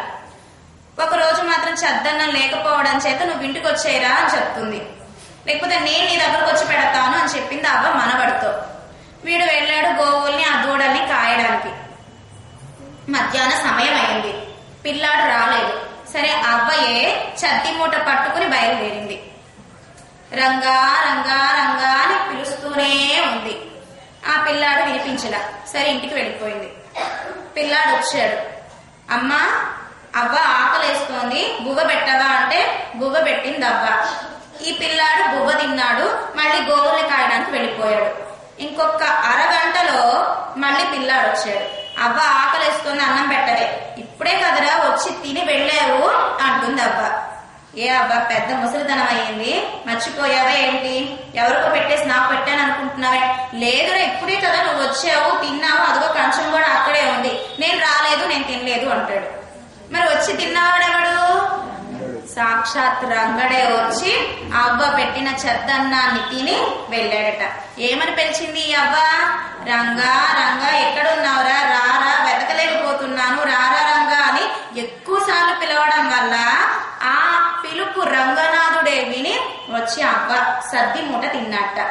కనుక మీ పిల్లలకి వేరే వేరే పేర్లు పెట్టుకోకుండా స్వామి పేర్లు పెట్టుకోండి. పరమాత్మ ఏమనుకుంటాడు, మీ పిల్లల్ని పిలుస్తున్నాడు అనుకోడట, నన్నే పిలుస్తున్నాడు అని ఆనందపడతాడట. కనుక ఇలా పరమాత్మ మనల్ని రక్షించడానికి తహతహలాడుతూనే ఉన్నాడు. అదే విధంగా మన గోదమ్మ ఈ 30 పాసురాలలో మనల్ని ఉజ్జీవింప చేయడానికి నామ సంకీర్తన వైభవాన్ని చెప్పింది. ఇవాల్టి పాసురం ఎంత గొప్పదో తెలుసునా? వేదాలలో గొప్పది 4 వేదాలు కదా, ఋగ్వేదం, యజుర్వేదం, సామవేదం, అథర్వణ వేదం. ఈ 4 వేదాలలో ఏది గొప్పది అంటే సామవేదం గొప్పదట. భాగవతం 12 స్కందాలు. ఏ స్కందం గొప్పది అంటే దశమ స్కందం గొప్పదట. అంటే కృష్ణ లీలలు ఆ దశమ స్కందం గొప్పది భాగవతంలో. మరి భగవద్గీతలో 700 శ్లోకాలు ఉన్నాయి. ఈ 700 శ్లోకాలలో ఏ శ్లోకం ముఖ్యమైనది అంటే సర్వధర్మాన్ పరిత్యజ్య మాం ఏకం శరణం వ్రజ అహం త్వా సర్వపాపేభ్యో మోక్షయిష్యామి మా శుచః. ఈ శ్లోకం గొప్పది. మరి శ్రీ విష్ణు సహస్రనామంలో ఏ నామం గొప్పది? శ్రీరామ రామ రామేతి రమే రామే మనోరమే సహస్రనామ దత్తుల్యం రామ నామ వరాననే. విష్ణు సహస్రనామంలో ఈ నామం గొప్పది. అదే విధంగా అష్టాదశ పురాణాలలో ఏ పురాణం గొప్పది? 18 పురాణాలలో విష్ణు పురాణం గొప్పది. అదే విధంగా శరణాగతులలో ఏ శరణాగతి గొప్పది? రామాయణంలో విభీషణుడు చేసిన శరణాగతి, విభీషణ శరణాగతి గొప్పది. కనుక విభీషణ శరణాగతి ఒక్కటి చదివితే రామయ్య అనుగ్రహం పరిపూర్ణంగా మనకు లభిస్తుంది. శ్రీ విష్ణు సహస్రనామంలో రామ నామం చదివితే విష్ణు సహస్రనామం ఫలితం లభిస్తుంది. పురాణాలలో విష్ణు పురాణం చదివితే విష్ణు యొక్క అనుగ్రహానికి పాత్రులు అవుతాం. కనుక అదే విధంగా భగవద్గీతలో సర్వధర్మాన్ గొప్పది. ఆ ఒక్క శ్లోకం చదివితే, పాటిస్తే, ఆచరిస్తే కృష్ణ అనుగ్రహం లభిస్తుంది. అదే విధంగా ఈ 30 పాసురాలలో ఏ పాసురం గొప్పది అంటే ఇవాటి పాసురం గొప్పది. 30 పాసురాలలో 15వ పాసురం గొప్పది. 10 మంది గోపికలలో 10వ గోపిక గొప్పది. భక్తులనే వారు ఎలా ఉండాలో చెప్తోంది గోదాదేవి ఇవాటి పాసురంలో. పాసురం చదువుదామా? எல்லே இளம் கிளியே இன்னம் உறங்குதியோ சில்லன் அழையேன்மின் நங்கை நீர் போதருகின்னேன் வல்லே உன் கட்டுரைகள் பண்டே உன் வாயறிதும் வல்லீர்கள் நீங்களே நானேதான் நாயிடுக கொல்லை நீ போதாய் உனக்கென்ன பேருடைமை எல்லாரும் போந்தாரோ போந்தார் போந்தெண்ணிக்கொள் வல்லானை பொன்னானை மாத்தாரை மாத்தழிக்க வல்லானை மாயனை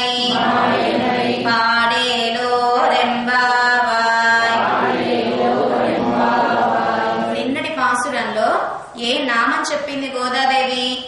పంగయ కన్న అంటే అందమైన నేత్ర సౌందర్యం కలిగిన ఓ కృష్ణ అని నామ సంకీర్తన చేశారు నిన్నటి పాసురంలో మన గోదమ్మ. ఈ నామము ఎవరు విన్నారట? ఇవాటి గోపిక విన్నదట. నిన్నటి పాసురంలో నామ సంకీర్తన ఇవాటి గోపిక విని లోపల గోపిక కూడా ఓ పంగయ్యక్కన్నా అంటోందట. ఈ నామము అలా స్మరణ చేస్తూ ఉందట ఇవాటి గోపిక.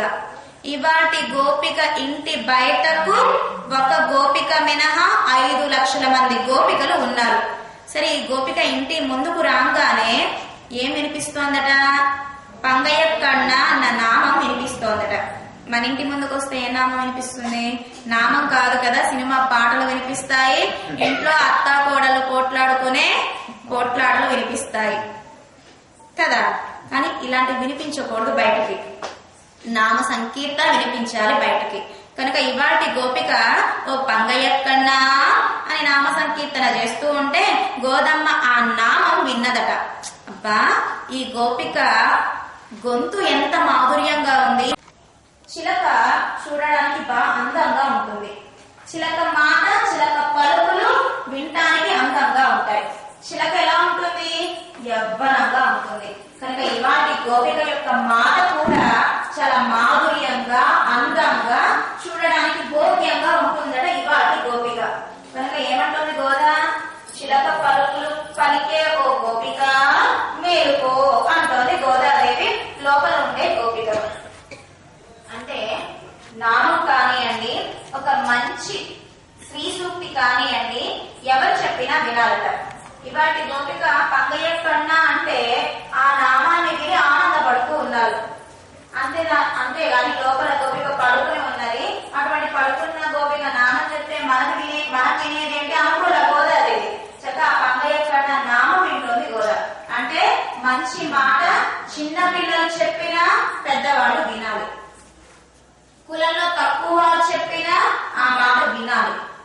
కనుక చిన్న కథ చెప్తున్నారు మన పెద్దలు ఇక్కడ. శ్రీరంగంలో పరాశర భట్టర్ ఒక చిన్న బాలుడు ఉన్నాడు. ఎవరైనా మన నిత్యము కూడా శ్రీ పరాశర భట్టార్య అంటూ శ్రీరంగనాథ స్తోత్రం చదువుతూ ఉన్నాం. మనకు రామానుజుల వారి సన్నిధిలో గడ్డమైన ఉన్నారే కూరెత్తాళ్ళు, వారి బిడ్డ ఈ పరాశర భట్టర్. చిన్నప్పుడే మంచి జ్ఞానం కలిగిన వారట. ఎంత జ్ఞానమో చూడండి. అంటే బిరుదులు ఊదుతూ ఉన్నారట.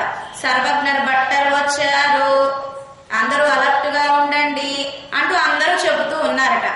పరాశర భట్టర్ చిన్న పిల్లాడు ఆడుకుంటూ ఉన్నారు అక్కడ.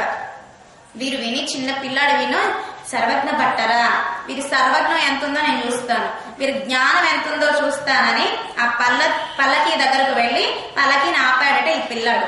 వెళ్ళి, నువ్వు సర్వజ్ఞుడు అట కదా, నీకేం ఎంత జ్ఞానం ఉందో నేను ఒక చిన్న ప్రశ్న వేస్తాను, సమాధానం చెప్తారా అన్నాడట ఈ పిల్లాడు. సరే, ఆయన నేను నీకు చెప్పడం ఏంటి అని పిల్లాన్ని పక్క తీసేలా.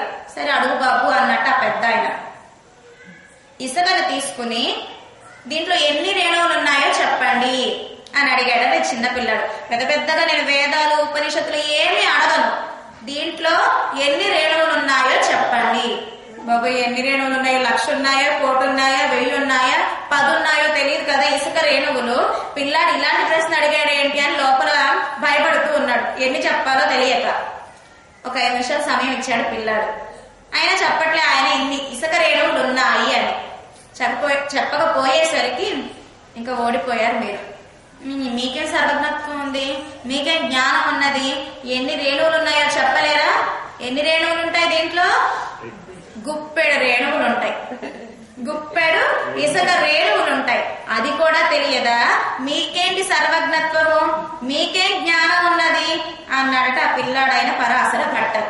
అయ్యో నేను ఓడిపోయాను అని ఓటమిని ఒప్పుకుని ఈ చిన్న పిల్లాడైన పరాశర భట్టర్లని ఒళ్ళో కూర్చోపెట్టుకుని పల్లకీతో వాళ్ళ ఇంటికి తీసుకువెళ్లి వాళ్ళ అమ్మగారితో చెప్తున్నారట. ఈ పరాశర భట్టర్ అమ్మగారి పేరు ఆండాళ్ అమ్మగారు. అమ్మా, మీ పిల్లాడు చాలా జ్ఞానవంతుడు, గొప్పవాడవుతాడు కనుక ఈ పిల్లాన్ని రక్షిస్తూ ఉండమ్మా అంటూ తల్లికి అప్పచెప్పి దండం పెట్టి ఆ చిన్న పిల్లాడికి మరీ వెళ్ళారట ఈ సర్వజ్ఞ భక్తుడు. కనుక చిన్న పిల్లాడైనా చిన్న పిల్లలు చెబుతున్నా మంచి మాటలు వినే తీరాలి. ఇప్పటివరకు ఒక చిన్న బాబు విష్ణు సహస్రనామం చదివాడు, అంత చిన్న పిల్లాడు చదువుతున్నాడు అంటే మనం మెచ్చుకోవాలి. కనుక ఓ ఎల్లే ఇడంకిలియే అంటోని మన గోదాదేవి, ఓ లేత చిలుక ఎంత అందంగా చెప్తున్నావు స్వామి యొక్క నామాన్ని అని కొనియాడుతోంది మన గోదాదేవి లోపల ఉండే గోపికను. అప్పుడు లోపల ఉండే గోపిక ఏమని, ఇన్నం ఉరంబుదియో, ఇంకా పడుకునే ఉన్నావా? మేమింతమంది 5 లక్షల మంది గోపికలు బయట ఉంటే నువ్వు లోపల ఒక్కదానివి కృష్ణనామ సంకీర్తన చేస్తున్నావేమిటి? ఉండేదే ఇంట్లో 4 3, వాళ్ళే 3 ఉన్నారనుకోండి, ఉదాహరణ ఒకళ్ళకి అంటే ఇద్దరికి పెట్టకుండా ఒకళ్ళే వారి వంట వాళ్లే చేసుకుని వాళ్లే దొంగచాటుగా తినేస్తే మిగతా వారికి ఎలా ఉంటుంది? ఒళ్ళు మండుతుంది. ఉన్నదే 3 ఇంట్లో, దాంట్లో ఒకళ్ళు ఇద్దరికి తెలియకుండా దొంగచాటుగా తింటే ఎలా ఉంటుంది? బాధ అనిపిస్తుంది కదా. ఏది తిన్నా అందరూ కలిసి తినాలి, అందరికి పెట్టి తినాలి. అదే విధంగా ఇప్పుడు గోపికను ఏమంటోంది గోదాదేవి, నామ సంకీర్తన ఒక్కదానమే నువ్వు లోపల చేసేస్తున్నావు తల్లి, ఇదేమన్నా న్యాయమా? బయటకు వచ్చి అందరితో చేద్దాం, ఆ నామం ఇంకా అందంగా ఆనందంగా ఉంటుంది అని పిలుస్తోంది గోదాదేవి లోపల ఉండే గోపికను. అబ్బా మీరు అలా అనకండి, నాకు చివుక్కుమంటోంది. చెవు ఎలా ఉందట, జిల్లు అనిపిస్తోందట ఈ గోపికకి. ఎందుకని? ఎవరైనా పొగిడితే ఆనందంగా ఉంటుంది, కానీ ఈ గోపిక బాధపడుతోందట. అందమైన మాటలు చెప్పే నామ సంకీర్తన చేసి ఓ గోపిక అంటే ఈ గోపిక అబ్బా నన్ను పొగుడుతున్నారని ఆనందపడవచ్చును కదా, ఆనందపడట్లేదట. నన్ను అలా చెప్పకండి, మీరే అందంగా మాట్లాడుతూ నేను అందంగా మాట్లాడుతున్నాను అంటున్నారా అంటోంది గోదాదేవి. అంటే పొగిడితే ముళ్ళ చెట్టు ఎక్కకూడదట, ముళ్ళ చెట్టు ఎక్కితే ఏమవుతుంది? హ్యాపీగా మళ్ళీ కింద పడిపోతాం. కనుక పొగుడుతూ ఉంటే నేను కాదండి చేసింది, ఇదిగో పరమాత్మ నా చేత చేయించాడు అని చెప్పాలట. కనుక ఈ గోపికని పొగుడుతూ ఉంటే మీరు అలా నన్ను పొగడకండి, ఇదంతా చేసింది స్వామి నామం, ఇంత రసంగా భోగ్యంగా ఉంటుంది కనుక నాదేమీ లేదు అంటోంది లోపల ఉండే గోపిక బయట ఉండే గోపికతో. ఇప్పటి వరకు 9 పాసురాలు అంటే 6వ పాసురం నుంచి 14వ పాసురం వరకు మన గోదమ్మ మాట్లాడటము, కొన్ని గుర్తులు చెప్పడము, 9 మంది గోపికలు లోపల పడుకున్నవారు మాట్లాడాల. మన గోదమ్మ లోపల ఇలా అని ఉంటారు అని భావించి గుర్తులు చెప్పారు. కానీ వాటి గోపిక అటువంటిది కాదు, డైరెక్ట్ స్పీచ్ అన్నమాట. లోపల గోపిక అడుగుతోంది, మన గోదమ్మ సమాధానం చెప్తోంది. గోదమ్మ అడిగిన దానికి లోపల ఉండే గోపిక సమాధానం చెప్తోంది. కనుక పొగుడుతూ ఉంటే మీరు నన్ను అలా పొగడకండి, మీరే అందంగా మాట్లాడుతున్నారు, నేను మాట్లాడాలంటున్నారా అంటోంది లోపల గోపిక. మన గోదమ్మ అందంగా మాట్లాడింది కదా, ఏం మాట్లాడింది అందంగా?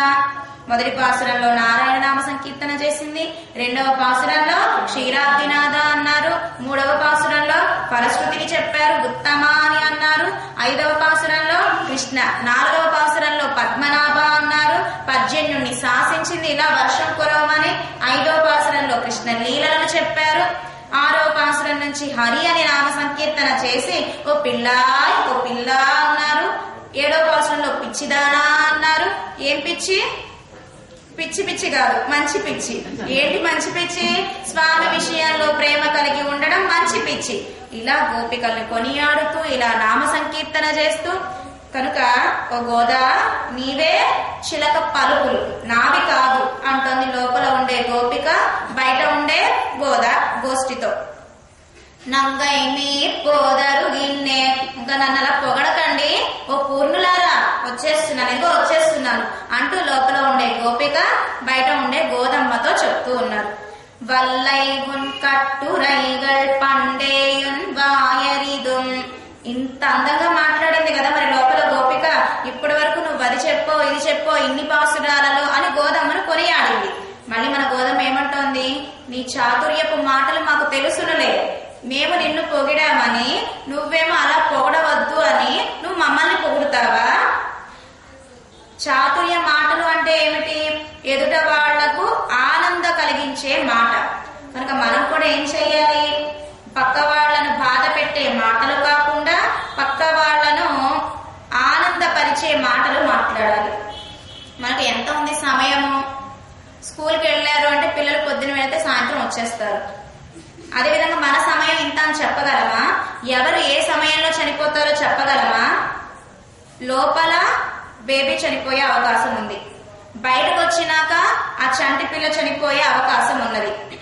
రోగాలతో చనిపోయేవారు కొంతమంది, సూసైడ్స్ తో చనిపోయేవారు కొంతమంది, ఆరోగ్యం బాగక వ్యాధితో చనిపోయేవారు కొంతమంది, సునాయాసంగా చనిపోయేవారు కొంతమంది.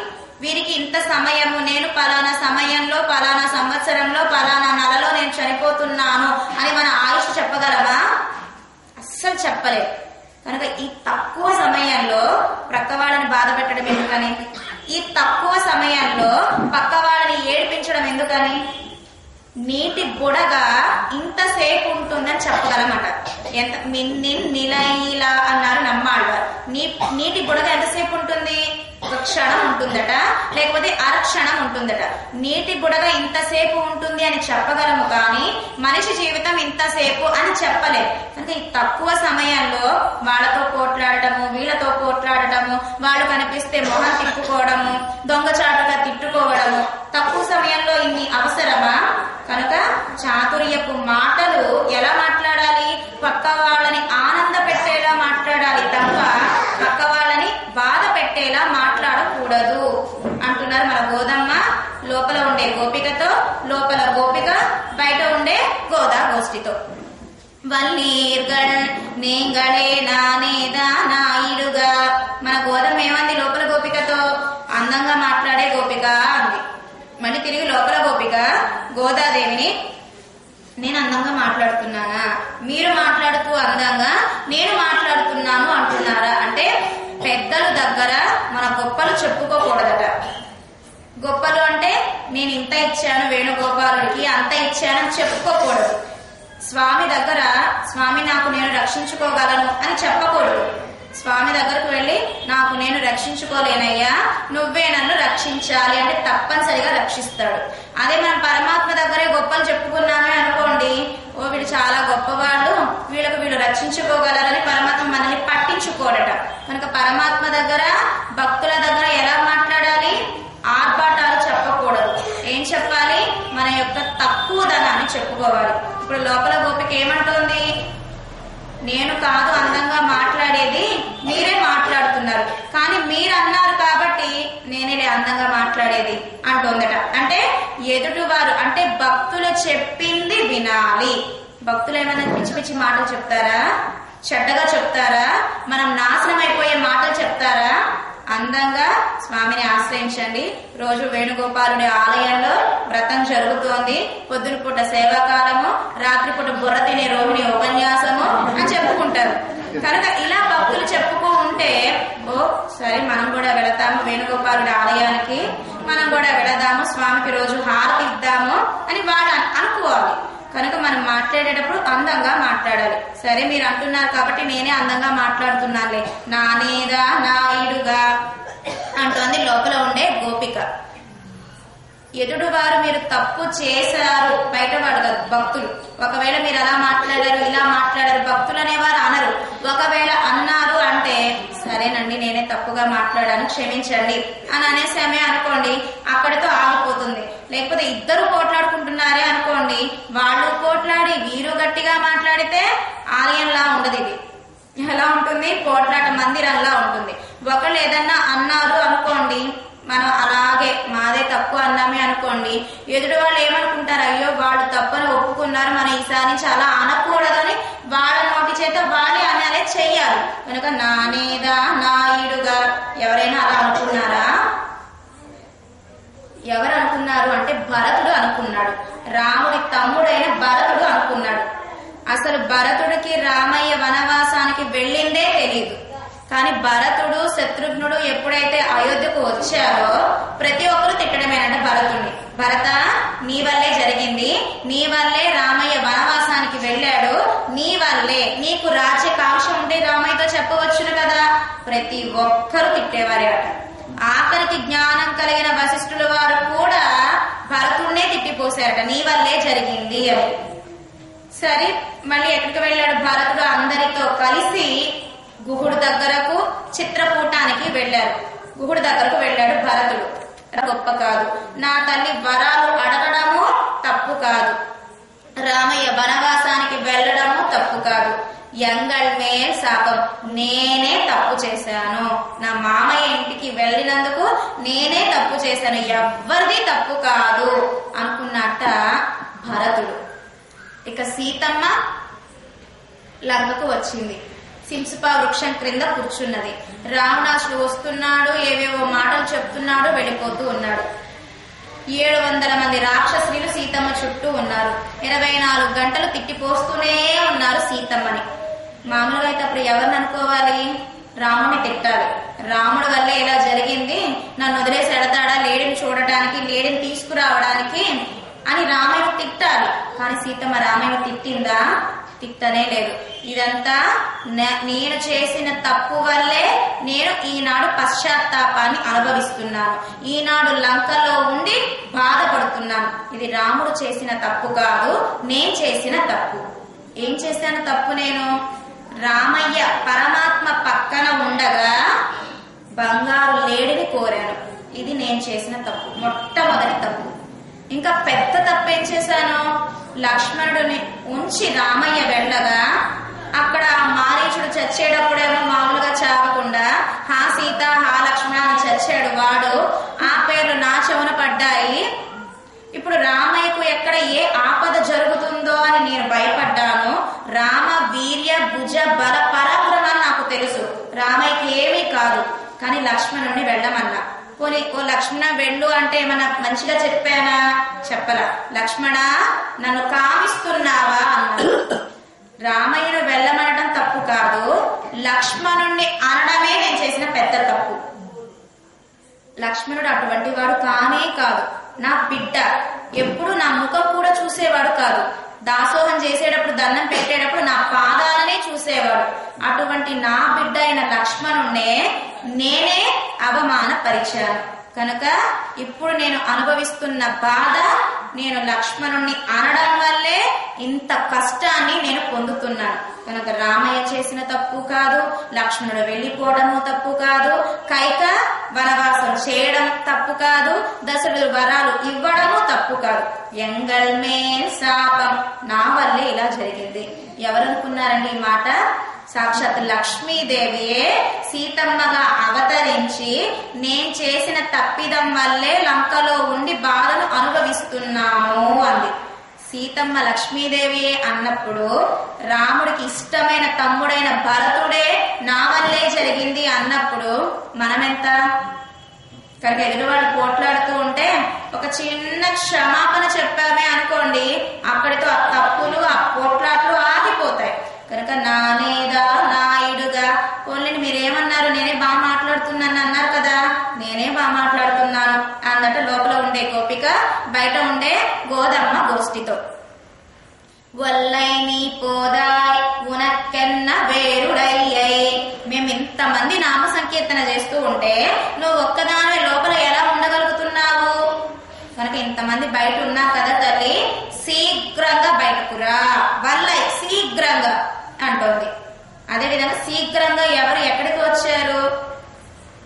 ఆలస్యం అయ్యింది, సినిమాకి వెళ్ళాలనుకున్నాము, ఆలస్యం అయింది, అయినా ఇంట్లో ఉండిపోతారా?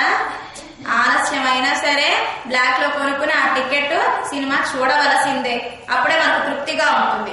కనుక కూడని విషయాలలో త్వర అవసరం లేదు, కావాలి అనే విషయంలో త్వర పడాలి.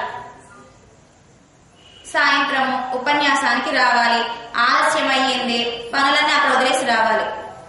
అప్పుడు పనులు చేసుకుంటూ కూర్చుంటే ఎలా? తిరుప్పావై వినడము మర్చిపోతాము. అంటే కొన్ని శ్రీ సూక్తులు మిస్ అయిపోయినట్లే కదా. కనుక ఏది ఎప్పుడు చెయ్యాలో అప్పుడు చేసే తీరాలి. అదేవిధంగా విభీషణుడు ఏం చేశాడు? లంకలో ఉన్నాడు, చెప్పి చూశాడు రావణాసుడికి, అన్నా ఓ రావణ, లంకకు చేటు తెస్తున్నావు, లంకను నాశనం అవ్వడానికి నువ్వే కారకుడు అవ్వబోతున్నావు. రామయ్య భార్య అయిన సీతమ్మను రామయ్యకు అప్పచెప్పేసేయి, లంక క్షేమంగా ఉంటుంది, రాముడికి శరణాగతి చెయ్యి అని మంచి మాటలు చెప్పాడు విభీషణుడు అన్నయ్య రావణాసుడితో. ఎప్పుడైనా చెడు చేసే వాళ్ళకు మంచి మాటలు చెప్పితే ఎక్కనే ఎక్కవు. కనుక ఇప్పుడు ఆ స్థితిలో ఉన్నాడు రావణాసుడు, ఎవరి మాట వినే స్థితిలో లేడు రావణుడు. కనుక అనర్థపడ్డాడు. ఏమన్నాడు రావణాసుడు? నువ్వు నా కులంలో చెడబుట్టావురా, నా రాజ్యం నుంచి వెళ్ళిపో అని చెప్పగానే, అయ్యో అన్నా నిన్ను విడిచిపెట్టి నేను ఉండలేను, నీ రాజ్యాన్ని విడిచిపెట్టి నేను ఉండలేను, నా సంపద, నా భార్య, నా బిడ్డలందరూ ఇక్కడే లంకలో ఉన్నారు అని ఏడ్చాడా విభీషణుడు? కాళ్ళు పట్టుకుని ఏడ్చాడా? ఏడవల. ఇప్పుడు అసలైన స్థలం ఏది విభీషణుడికి? లంక కాదు, రామ పాదాల దగ్గరే అసలైన స్థానం విభీషణుడికి.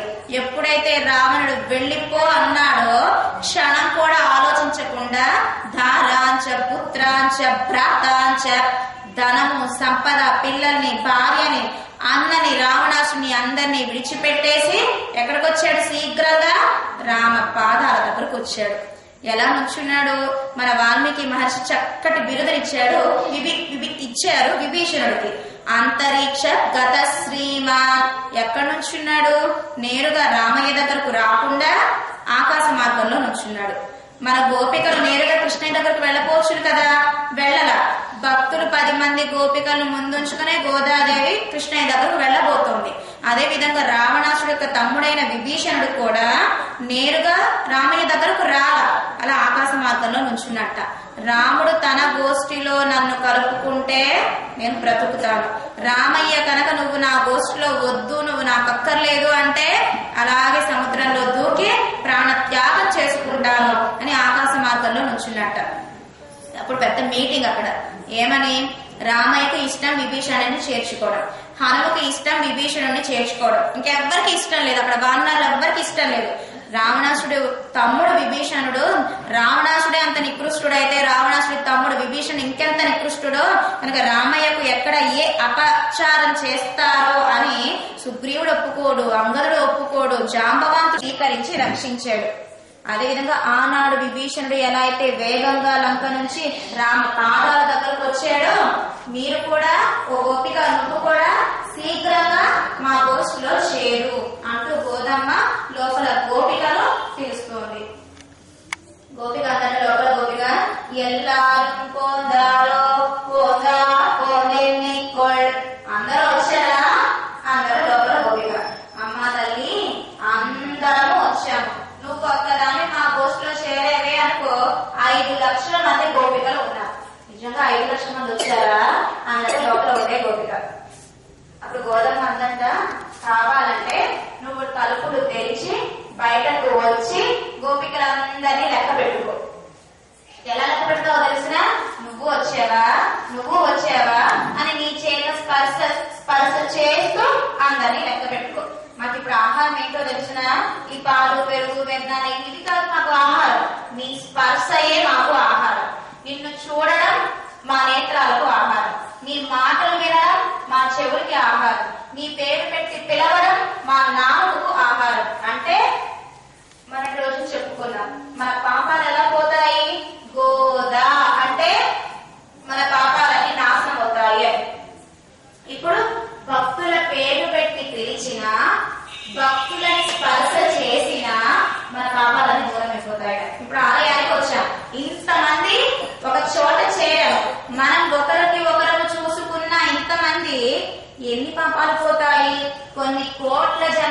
చేసిన పాపాలన్నీ తొలగిపోతాయట. మనం ఇలా కూర్చుని ఈ సమావేశంలో కూర్చుంటేనే మన పాపాలు పోతాయి. కనుక గోపిక బయటకు వచ్చి అందరినీ స్పర్శ చేస్తూ మమ్మల్ని అనుగ్రహించవలసింది అంటూ మన గోదామ లోపల గారు అనుకున్నాం కదా, వాళ్ళ శిష్యులు అన్నారట నంబిళ్ళ గారితో, మనకు ఈ చెట్టు ఇంత ఎండలో చక్కటి నీడను ఇచ్చింది, ఓ నంబిళ్ళయ్యే మీరు ఈ చెట్టును అనుగ్రహించరా అన్నారట. ప్రక్క ఉండే వారందరూ నవ్వుకున్నారట, ఈయనేంటి చెట్టుని రక్షించడం ఏంటి, చెట్టుని ముట్టుకోవడం ఏమిటి అని.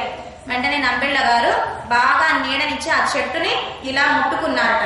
స్పర్శ చేయగానే చెట్టులో ఉండే జీవుడు అలా పైలోకానికి వైకుంఠానికి వెళ్ళాడట. అంటే భగవద్భక్తుల స్పర్శ మన పాపాలను పోగొట్టి మనల్ని రక్షింపజేస్తుంది. అదేవిధంగా కృష్ణ లీల, దది బాండవుడు అని ఒక కుమ్మరివాడు, కుండలు అమ్మేవాడు. కృష్ణయ్య పెద్ద కుండలో పెట్టినా దాగుతాడు, బుల్లి కుండలో పెట్టినా దాగుతాడు. అంతలా సులభుడు అయిపోతాడు కృష్ణయ్య గోపకులకి గోపికలకి. సరే వెన్న దొంగతనం చేశాడు, యశోదమ్మ కొట్టడానికి వస్తోంది, యశోదమ్మ నుంచి తప్పించుకోవడానికి మన నల్లనయ్య పరిగెడుతూ ఉన్నాడు. ఏమి కనిపించట. ఒక 4 రోడ్ల సెంటర్కి వచ్చాట కృష్ణయ్య. మధ్యలో కుమ్మరివాడు కుండలు అమ్ముతూ కనిపించాట. తాత తాత మా అమ్మ వచ్చేస్తోంది, నన్ను కొట్టడానికి నన్ను దాచేయవా అన్నట్ట కృష్ణయ్య. ఇక్కడ ఏమున్నాయి నిన్ను దాచడానికి అన్నట్ట. ఇక కుండలు ఉన్నాయి కదా, కుండలు నువ్వు దాక్కుంటావా అన్నట్ట ఆ దది బాండవుడు. హా తాత దాక్కుంటాను, నన్ను దాచేయవా మా అమ్మ వచ్చేస్తోంది. సరే అని కుండలో చక్కగా ఈ చిన్న కృష్ణయ్యను కూర్చోబెట్టి మూత పెట్టేశాట దదిబాండు. ఇంతలో పాపం ఆయాసంతో పరిగెడుతూ యశోదమ్మ వచ్చింది. ఓ దదిబాండ, మా కృష్ణయ్య ఏమైనా ఇటువైపుగా వచ్చాడా అంటే దదిబాండు ఏం చెప్పాడు, వచ్చాడని చెప్పలేదట. మీ కృష్ణయ్య పొద్దు నుంచి నాకేం కనిపించలేదే అన్నట్ట. అంటే పరమాత్మ కోసం అబద్ధం చెప్పవచ్చునట. మన కోసం అబద్ధాలు చెప్పకూడదు, కానీ పరమాత్మ కోసం అబద్ధం చెప్పవచ్చును. దశరథుడు ఇచ్చిన వరాల కొరకు రామయ్యను దూరం చేసుకున్నాడు.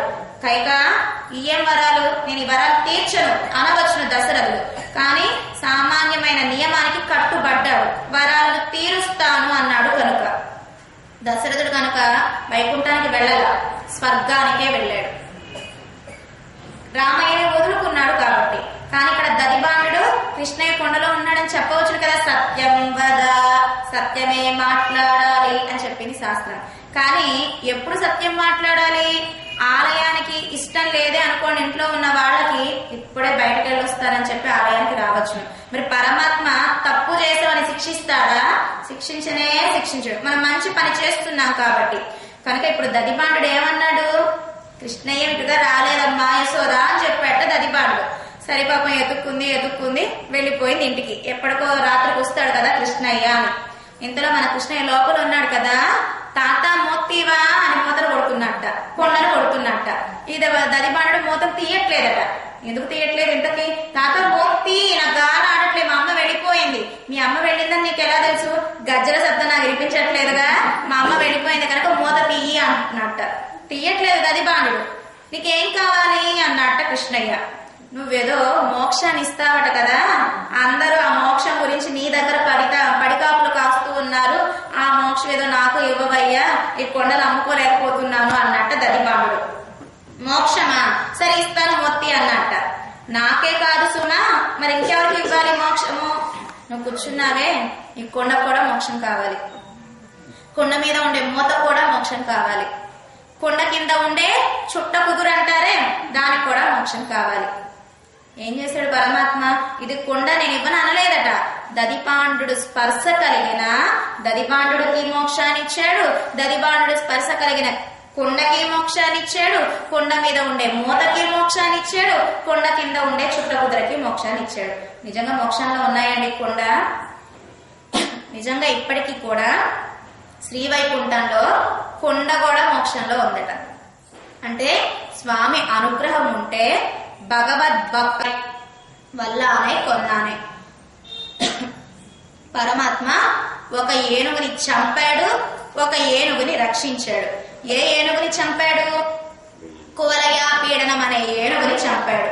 ఏ ఏనుగుని రక్షించాడు? గజేంద్రుడు అనే ఏనుగుని రక్షించాడు. కంసమామ ఈ ఏనుగుని బాగా మత్తు పదార్థాలు పెట్టి పెంచుతున్నట్ట, మేపుతున్నట్ట ఏనుగుని. ఎందుకు ఇలా మేపుతున్నాడు ఏనుగుని? కృష్ణయ్య వస్తే ఈ ఏనుగుతో కృష్ణయ్యను చంపేద్దాం అనుకుని చక్కగా కృష్ణ బలరాములు వచ్చారు మధురకి. ఎవరు భయపడాలి? కృష్ణ బలరాములు భయపడాలి. అమ్మో మామ ఏం చేస్తాడో, మేము వచ్చాము అని. కానీ కృష్ణ బలరాములు హాయిగా తిరుగుతున్నారట మధురలో. కంసుడు గజగజ వణుకుతున్నట్ట. తన అద్దంలో తన ముఖం కనిపించట్లేదట. ఏం కనిపిస్తోంది? కృష్ణయ్య కనిపిస్తున్నట్ట.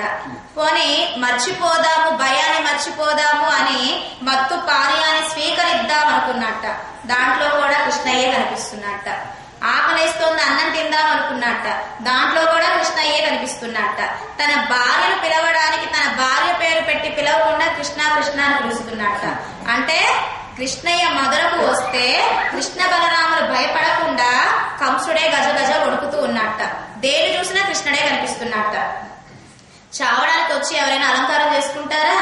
మన కృష్ణ బలరాములు రాగానే ఎవరి దగ్గరకు వచ్చారు? మాలాకారుడు దగ్గరకు వెళ్లి పుష్పాలను తీసుకున్నారు. చందనాన్ని ఇచ్చే కుబ్జ దగ్గరకు వెళ్లి చందనాన్ని చక్కగా తన యొక్క శరీరానికి రాసుకున్నాడు. చాపలోకి దిగి కృష్ణ నామ సంకీర్తన చేస్తూ నీరాడుతూ ఉన్నారట గోపికలందరూ కూడా. మనం కూడా స్నానం చేసేటప్పుడు ఎలా చేయాలి?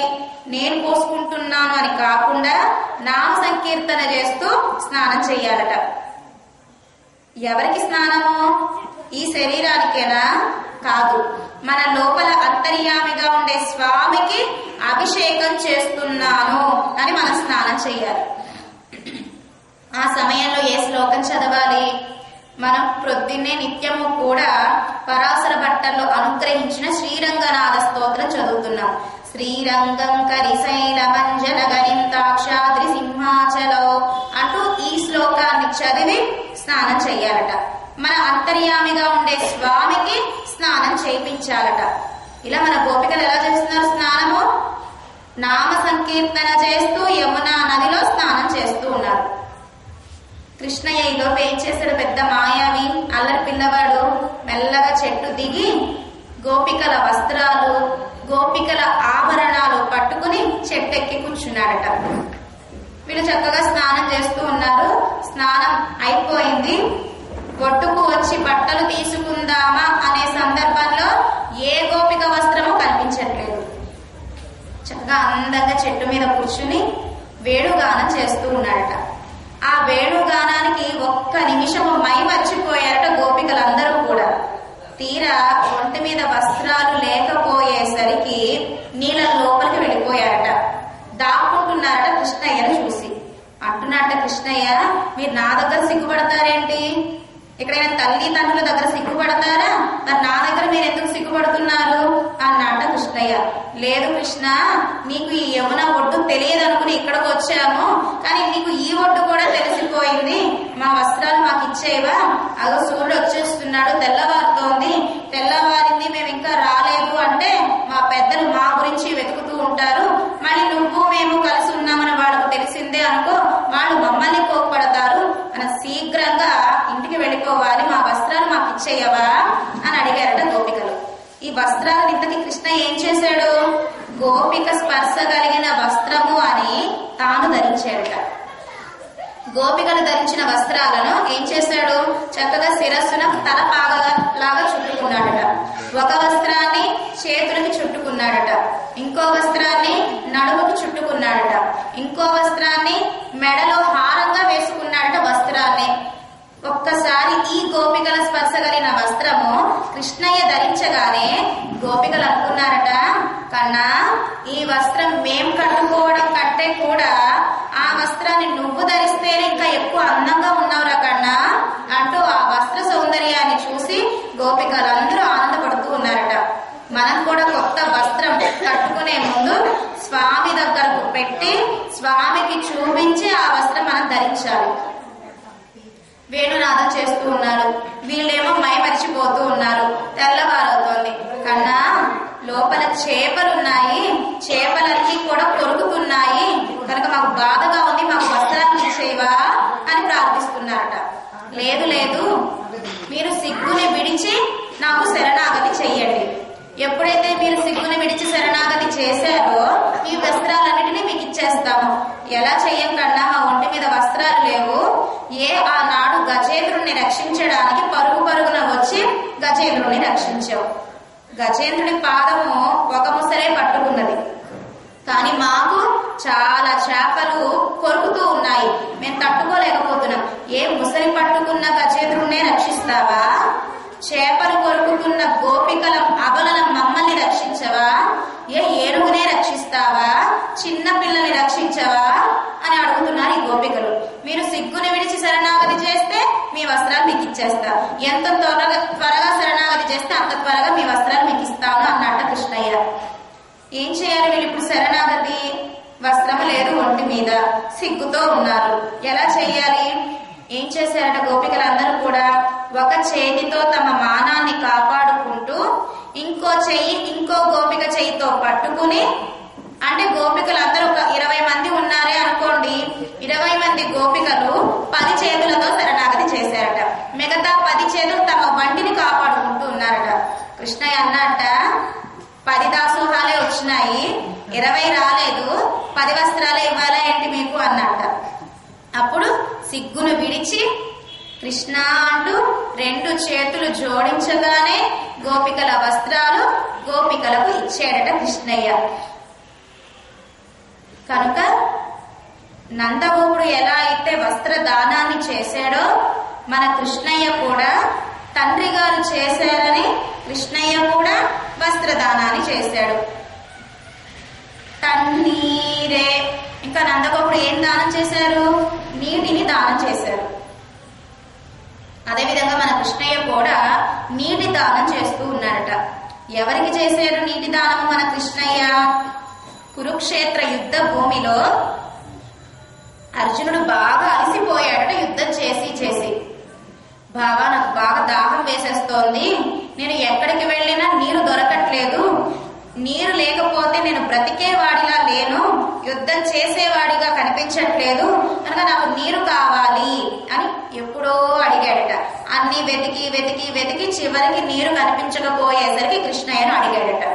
కృష్ణయ్య అన్నాడట కదా, విశ్వరూపాన్ని చూపించాను, చక్కగా విశ్వరూపాన్ని చూశావు, నేనే అగ్ని, నేనే నీరు, నేనే పృథివీ, నేనే ఆకాశము, నేనే సూర్యుణ్ణి, నేనే చంద్రుణ్ణి, దేవతల్లో కూడా నేనే ఉన్నాను, సర్వాంతర్యామిగా ఉన్నాడు కదా పరమాత్మ. బీషాస్మాత్ వాతః పవతే బీషోదే ఇది సూర్య అంది శాస్త్రం.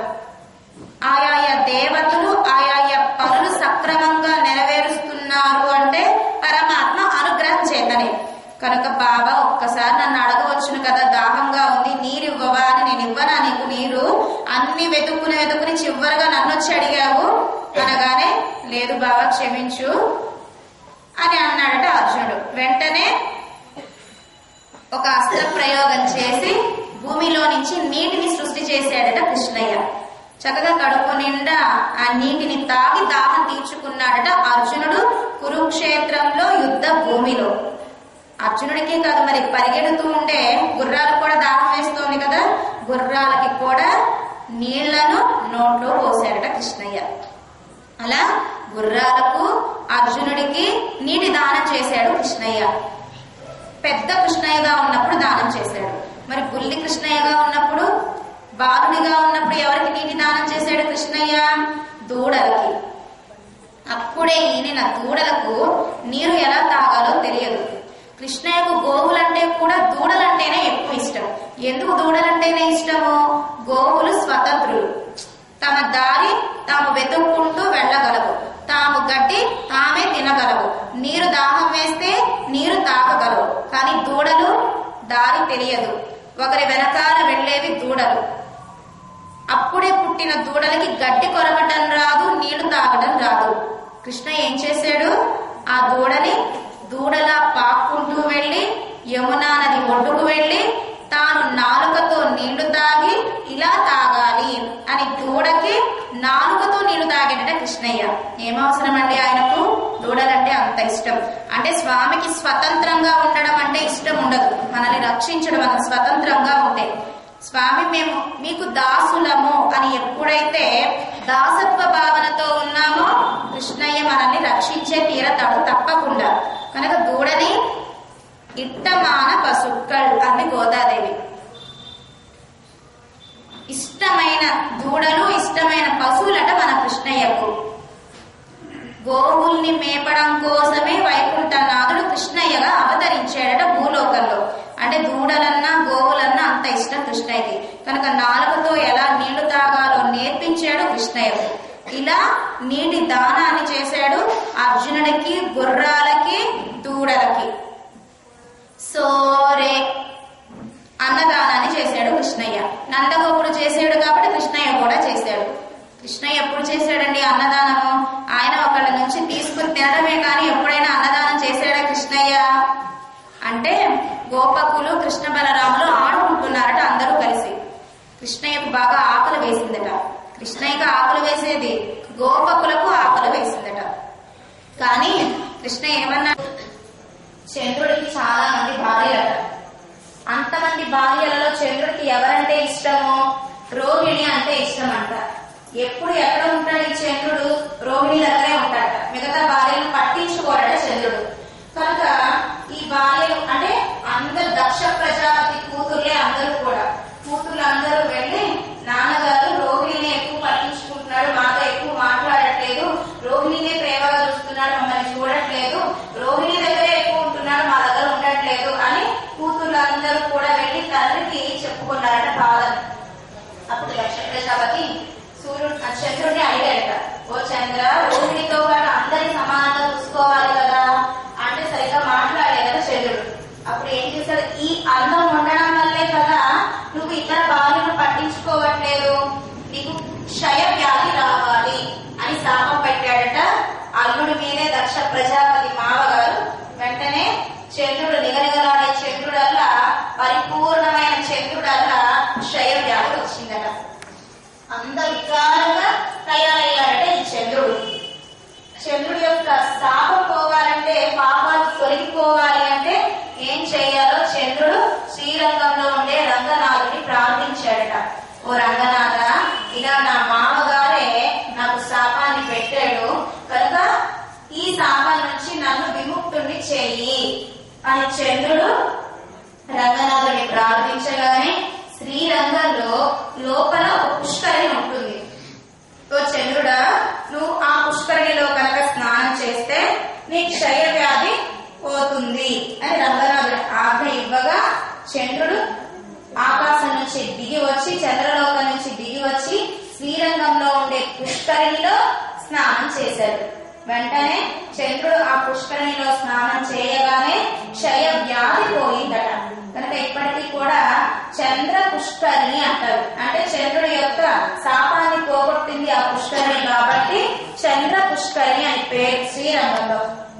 అలా ఓ రంగనాథ, ఓ కన్నా, ఆ చంద్రుడికి ఎలా అయితే శాపాన్ని పోగొట్టావో మా పాపాలన్నీ కూడా పోగొట్టవా అని ప్రార్థిస్తున్నారు గోదాపిరాటి గోష్ఠి కృష్ణయ్య.